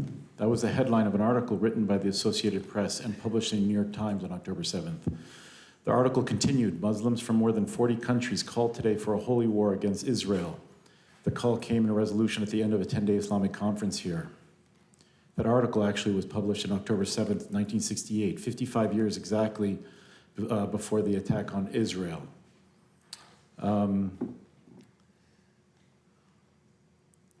The last time I came here to speak at City Council, the pro-Hamas protesters claimed there was no evidence of holy war, so I decided to do more research. So today I'm going to speak about the role of holy war rhetoric in the persistence of the conflict, as well as the use of Al-Aqsa Mosque as a rallying cry for war. Most of all of these points are direct quotes of articles that I researched. Just to give perspective, terrorism didn't start against Jews recently. Here's a list of terrorist acts against Jews by Arabs since 1517. The next page is going to talk about the 1929 Hebron massacre. Arabs savage in raids, that's a quote from the New York Times. Arabs raid mercilessly, that's a quote from the New York Times. Not my words. They also said that families are cut down at meals and colleges, synagogues, and houses are set afire. Why is it so violent? Well, because calls for holy war were throughout this period. This article in 1929, calls for holy war sent among Arabs, anonymous proclamation found in Jerusalem demands the extermination of Jews. It called upon the Arabs to exterminate the Jews and to destroy all Jewish homes and other property. 1936, fanaticism fanned by groups telling Arabs that the religion is in danger. 1937, holy wars urged by Arab agitators. Religion is used to arouse populace. Agents are inciting farmers to join in a Muslim holy war. They have succeeded in persuading a fair number of Arabs to join gangs, mostly through the inducement of lavish financial rewards and religious arguments based on the promise of paradise for those killed in the name of Islam. 1938, young men in Iraq enlist for holy war. Leading Muslim authorities in Iraq issued a fatwa that a jihad was necessary and every Muslim in Iraq must be willing to sacrifice himself for the cause. As soon as the fatwa was promulgated, thousands of Iraqi young men rushed to the jihad conscription office in Baghdad. This is my personal note. Why Iraq declaring a holy war against the Jews in Palestine? They don't share a border or have any conflict with the Jews there. This is because it's a religious factor. Here's the actual fatwa. I'll read part of it. A Muslim cannot let himself be insulted or disgraced. Consequently, a jihad has become imperative. The duty falling on every Muslim to sacrifice either himself or money. The jihad is intended to save holy Muslim Palestine from people who are playing with its destiny. Remember, God said, I will lead you to an occupation that is profitable. The jihad will save you from purgatory and its tortures. 1938, Arabs in Palestine talk of holy war after two and a half years of continuous Arab terrorism. Again, quoting the article. 1938, Arabs in Palestine talk of holy war. The propaganda represents that the Jews have designs on the holy mosque of Al-Aqsa. This is where Al-Aqsa comes up. And all other Muslim shrines in Jerusalem. Tell them that the mosque of Al-Aqsa is in danger and the religion is threatened and they are incited to fight. 1947, the Council of Ulemas of Al-Azhar University calls for a jihad. Jihad is an unconditional obligation. Whoever neglects it is a sinner. Who is the Council of Ulemas? It's a body of scholars trained in Islamic law and religion that has long been recognized as the highest Muslim authority in matters of faith. And by the way, this fatwa of holy war is still in place. So if you have any problems with it, don't come talk to me. Go talk to them. They're in Cairo. In 1948, Arab armies invade Palestine. And they stated that the war would be a war of extermination. And this was declared after Israel's independence. By the way, today is Israel's independence, so happy Independence Day, everyone. The head of the Arab League said this. He also said, each fighter deems his death on behalf of Palestine as the shortest road to paradise. Then in 1948, again, the Muslim body of Egypt issued a call for jihad or holy war. Participating in the Battle of Palestine is a sacred duty for all Muslims. 1956, the Council of Ulemas of Al-Azhar University, again, the highest authority of Muslim faith, solemnly confirmed a jihad, holy war against Israel. Any peace with Israel, which includes recognition of its existence, is against the faith. So they doubled down again on this holy war, which is still in place today by the highest Muslim authority in the Middle East. 1968, Arabs talk mostly of war and jihad against Israel. Sacrifice of blood and treasure in the jihad has become the duty of the faithful all over the world. 1969, President Nasser of Egypt calls war on Israel's sacred duty.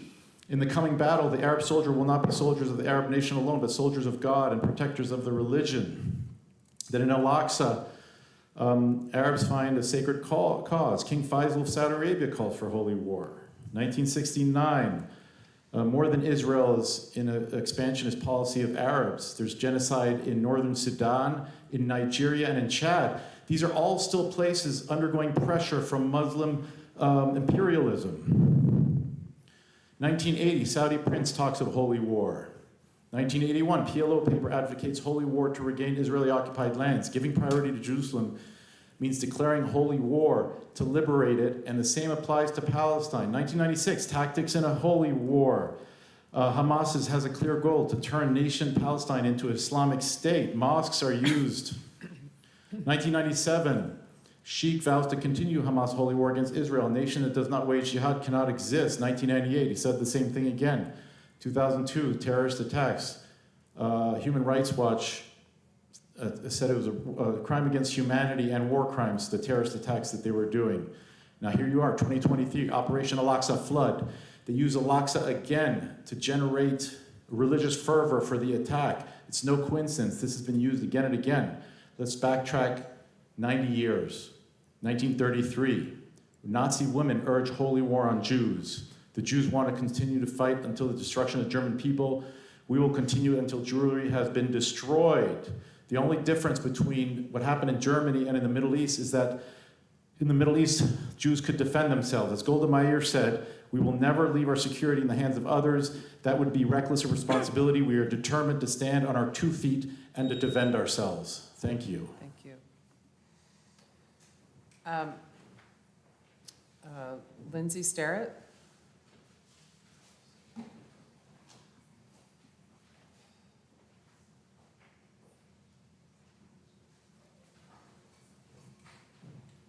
Mayor, Council, thank you for taking the time to listen to me this evening. I didn't expect to be here this evening, but I heard the news that HACA has indicated its intention to terminate Head Start leases at Piscaview, Hillcrest, and Lonnie D. Burton. These centers will have to vacate their premises by June 17th, 2024. As we know, we're in a childcare crisis. We have been for a long time. Many of us feel that acutely. And what we know is that research shows that early care that's responsive and nurturing supports not only the individual child, but our whole community.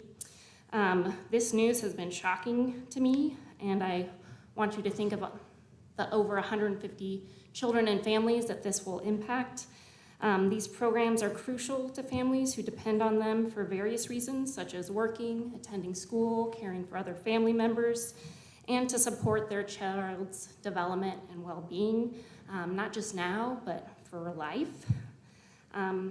What I'm here to ask today is I'm curious if there is a plan in place by HACA and your governing body to ensure the continuity of services for these families while things are being decided. The Burton Center is a year-long center, and a lot of these families won't have a place to go when their doors are shut on the 17th.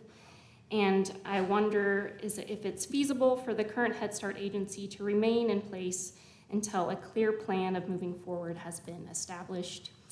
For those of you who are here in the audience, there's an open meeting through the HACA board meeting next week on the 22nd at 6 p.m. If you want more information, you can get me at the end. Thank you for your time. Madison Jane?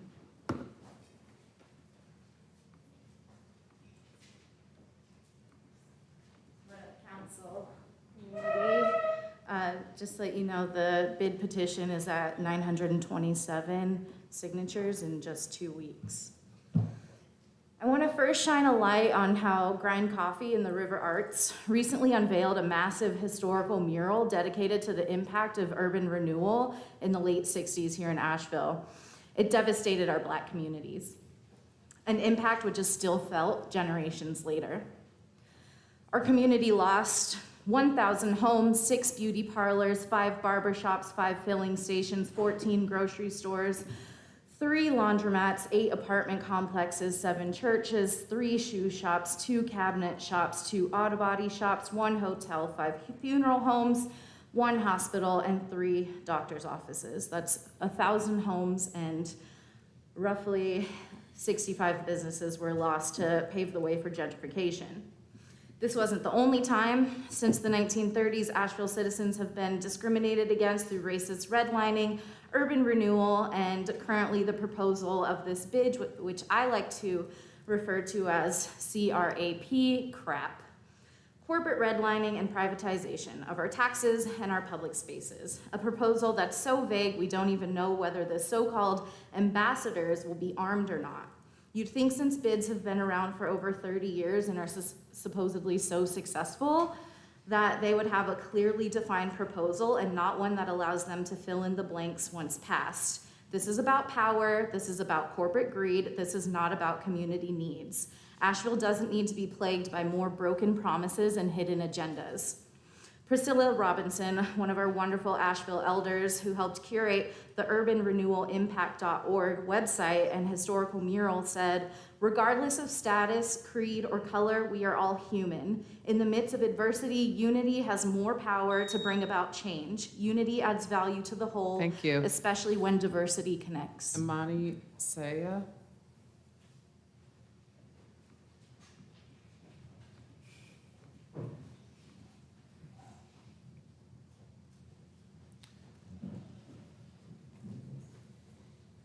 Hello, my name is Imani. Thank you for giving me the opportunity to speak today.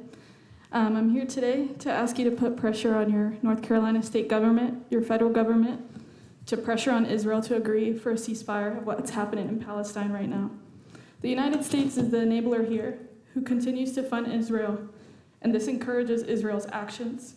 This is the funding of a genocide. They've not only destroyed much of the Palestinian infrastructure, but denied Palestinians human basic rights like food, shelter, and healthcare. And what has the United States done to stop this? Nothing at all. They've only fueled more to the fire and given more money to Israel to conduct this genocide. In a recent interview, it was revealed by you, the mayor, that it would be great if the community comes up with a solution and that the city council has no role in this.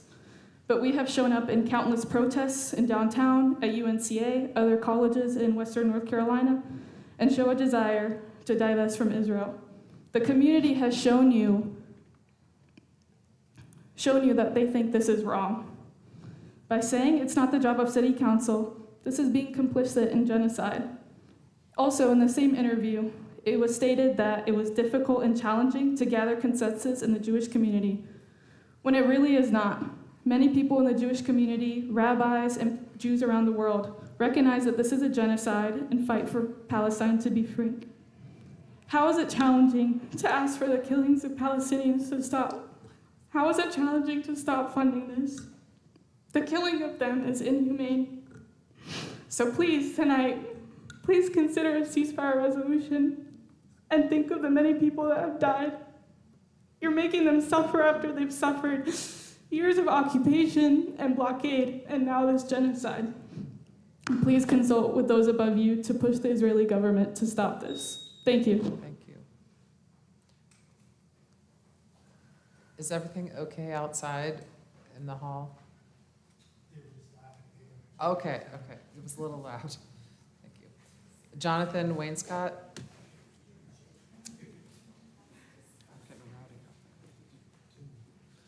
All right, my name is Jonathan Wainscott. This might be a little bit of a moot point because I see that the advanced monument is being worked on again. Despite top court ruling, plaintiffs try again to save the Asheville Civil War monument. And of course, what they are really wanting is a resurrection, a re-erection of the monument. Makes me giggle too, I'm not sure why. Picture says 1,000 words. Now, so who is the Society for the Historical Preservation of the 26th North Carolina troops? They are a Civil War reenactment company, essentially posing as a historic society, and they are dedicated to the preservation of the honor of the 26th North Carolina Regiment, who was the largest losing regiment at the Battle of Gettysburg. They lost more men than anybody else in the conflict. Those who didn't die had to surrender at the Appomattox Courthouse. And I just gave you a little history of them. So this group, they're really dedicated to precise and thorough telling of history, and you got to get all of your uniforms just right. You know, you got your trousers and your brogans. I don't even know what brogans are, but you got to make sure you got your right brogans on. And your canteens can either be Confederate service tin or wooden canteen, a U.S. 1858 smooth side with brown jean cloth or a brown leather strap, or the U.S. 1862 bullseye with brown jean cloth and a white canvas strap. There's no mention of slavery or anything in this historic whatever organization site. Now, if you don't want to play up and dress up and be a soldier, you can be a civilian, because there's civilians and soldiers, and I guess that's it. And they go into great detail about women on the home front, civilian life during the war, soap making and candle making, Victorian fashions, shortages during the war, Victorian needlepoint, and they've got everything right. They should celebrate the surrender, and we should recreate that, Brad. You're doing a great job. Everybody have a great night. And everybody love each other. Rachel Stark.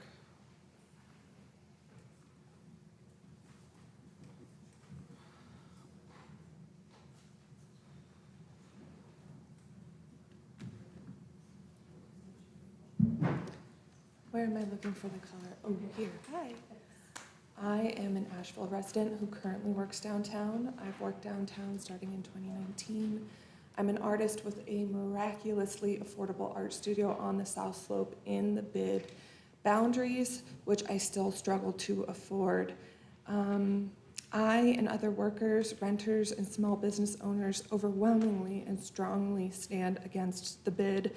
The bid is the further privatization of power, profit, and the policing of public spaces. It is not known as best practices. Research and studies show this. Common practice is not best practice. Refer to previous speaker. The bid perpetuates valuing commercial landowners and the rich over the majority of Asheville constituents. It's a blatant power grab. It is by and for the elites governed by an unelected board. We're taking ourselves, yourselves included, out of the equation. There has been a wild lack of community engagement and consideration. Trying to push through the bid would further solidify the lack of trust that we have. It does not uphold the council's priorities. The bid would have to be established on findings of the NC General Statute 160A 536. That is the Downtown and Urban Renewal Statute. That's exactly what that is. In 2020, you all signed a resolution, and we have a reparations commission that is a public apology and a commitment to make amendments for this very 160A 536, which the bid will be based on. Its findings will be based in that. It is imperative that the City Council vote no and not try to rush this through. Stand by your own values and priorities and the majority of your constituents. Progress is inevitable, whether it is by way of resistance to the short-sighted urgencies of private interests or by the considered sense-making for public well-being. Thank you. Thank you. Nicole Lopez.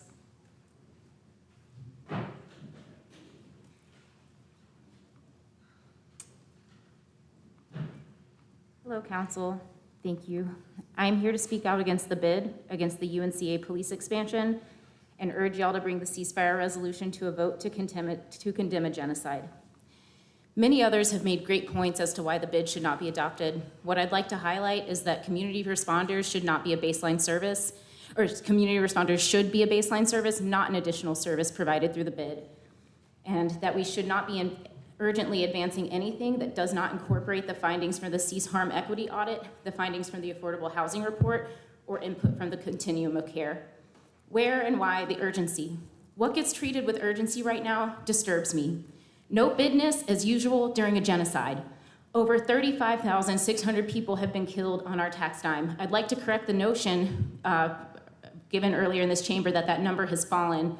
The deputy spokesman for the UN Security General affirmed that the total number of fatalities tragically remains unchanged, only that a specific subset of those slain were able to be identified. These are people, not numbers. The vast majority of the population of Gaza are being displaced, kettled, starved, bombed with our government's support. Collective punishment and genocide are unacceptable, and we must condemn this, even in symbolic resolutions. We must condemn dehumanizing paternalistic rhetoric in our discourse, like the recent Citizen Times op-ed suggesting that being murdered is for Gazans' own good. At a time of historic protests across campuses nationwide, all universities in Gaza have been destroyed.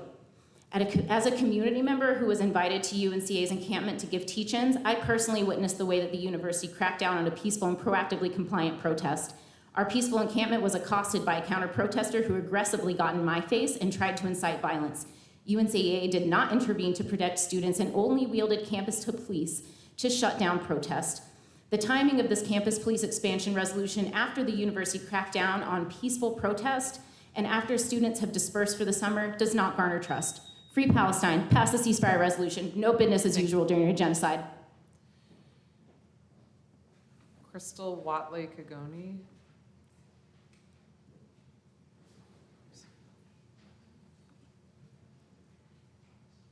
No, going once, good, okay.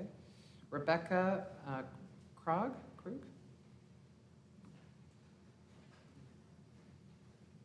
Good evening. My name is Rebecca Krug, and I'm an Asheville resident and a member of Asheville's chapter of Jewish Voice for Peace, which is a grassroots movement of U.S. Jews who are working in solidarity with the Palestinian freedom struggle, guided by a vision of justice, equality, and dignity of all people. My plea tonight, as it has been every time I've been here, is for the Asheville City Council to pass a ceasefire resolution. It is time. It has been time. It's time for all people, all communities, all politicians of good conscience to do anything possible to end these horrors. 35,000 Palestinians killed, 85,000 injured. Injured and without access to any sort of sustained health care, because every hospital in Gaza is either damaged, destroyed, or out of service due to lack of fuel. As Nicole noted, these are the most accurate numbers. They are just the statistics that the WHO, US State Department, and Human Rights Watch use. The discrepancy that the previous commenter notes is around identified versus unidentified bodies. And it honestly sickens me to have to clarify this in this way. Last week, as I watched in disappointment and despair as the Israeli government rejected the latest ceasefire deal and escalated their attack on Rafah, I wondered whether the outcome could have been different if every city council in this very powerful country had passed a resolution. Could that have moved the needle just enough? I have to believe it would have, and that's why I'm here making this appeal. City council members of good conscience, please put our resolution on the agenda. A resolution, I note, that was written by a fellow Jew and a lifelong peace activist. Put it on the agenda and get it passed. This is a human rights emergency. Every single action to interrupt this genocide counts. Thank you. Thank you. Lily Clark.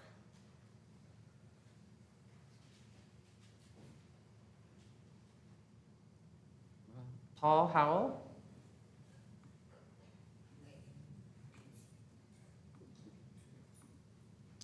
Good evening, everybody. I am never shocked with the tomfoolery that goes on amongst this council every time I come up here. I sit back there and listen to y'all. Hold on, first of all, I have nothing against Malvern Hills. I sit back there and listen to y'all talking about putting $3 million into Malvern Hills pool because it is an asset to the community. And it's historical. I also sit here a few years back when we was trying to get y'all to say walking pool, and I think that something about 1.2 million came up and y'all said no to that. But it also was a historical place, a historical landmark, an asset to the black community. It had been there for 80 years with no incidents whatsoever.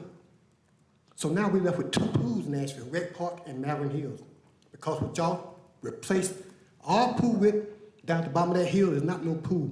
I'm 5'5", and I can't even tread water in that doggone thing. So I can't learn to swim down there. I can't swim anyway, but shoot. But anyway, we need for y'all to step up. I don't know what y'all got planned for Walton Street right now, but there still should be some kind of way that that pool can be revitalized for our community and for older people to be able to swim in. Because everybody cannot swim down there at the little kiddie pool down at the bottom of the hill. Y'all really crapped on us with that one. Y'all really did. Y'all got us good. Took our diving board, took everything. Now I guess what's gonna be a bike path or something up there for A/B Tech. But I believe y'all wanted that property anyway. That's what it seems like to me, because 1.2 million is a whole lot less than 3 million. But they both historical areas. Thank you. I'm out.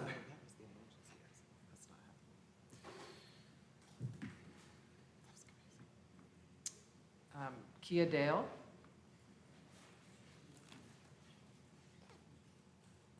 David Rogers.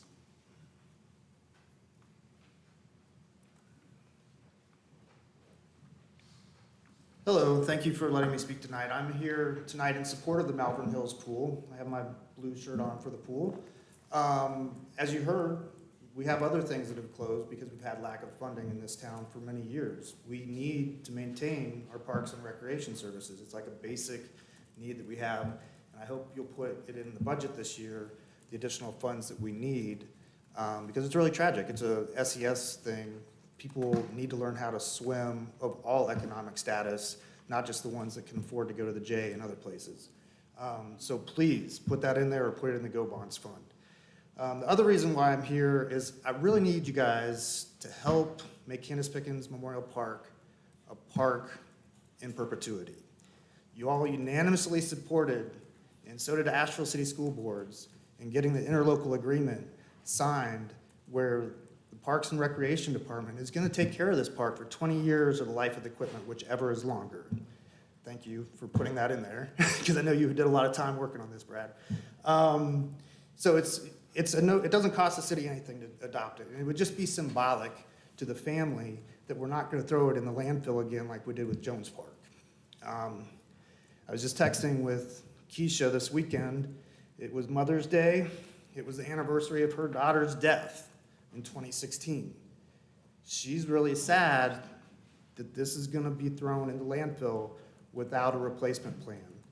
And there's no saying that the city has to replace it, but if you could put the city logo on it and say it's a designated city park, which costs us nothing, because you're already paying for it, it would help us hopefully have a discussion in 30 years when it's got to be replaced.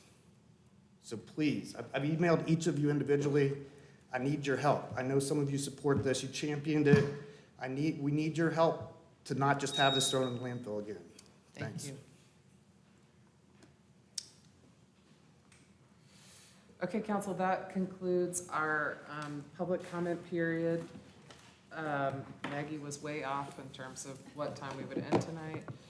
I do want to say for the Malvern Hills people that are here, I did get a bunch of letters from a bunch of kids for Malvern Hills Pool, so just so you know.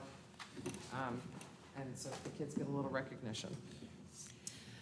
Before we adjourn, Deborah, could we get a little bit of information around this park and what adoption looks like or what it would mean and if there's a financial implication? That would be Pickens, helpful. yes. I would appreciate that too.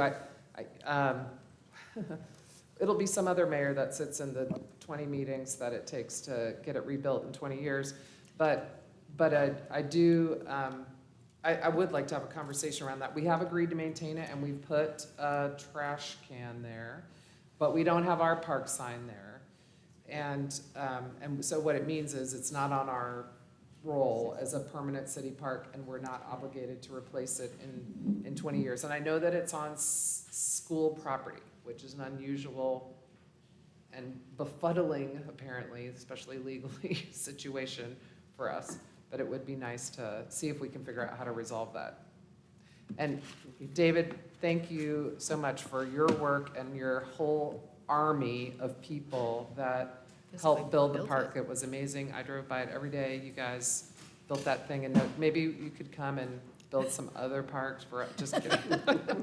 Thomas Wolfe. Thomas Wolfe, yeah. Do you build performing arts centers? Yeah.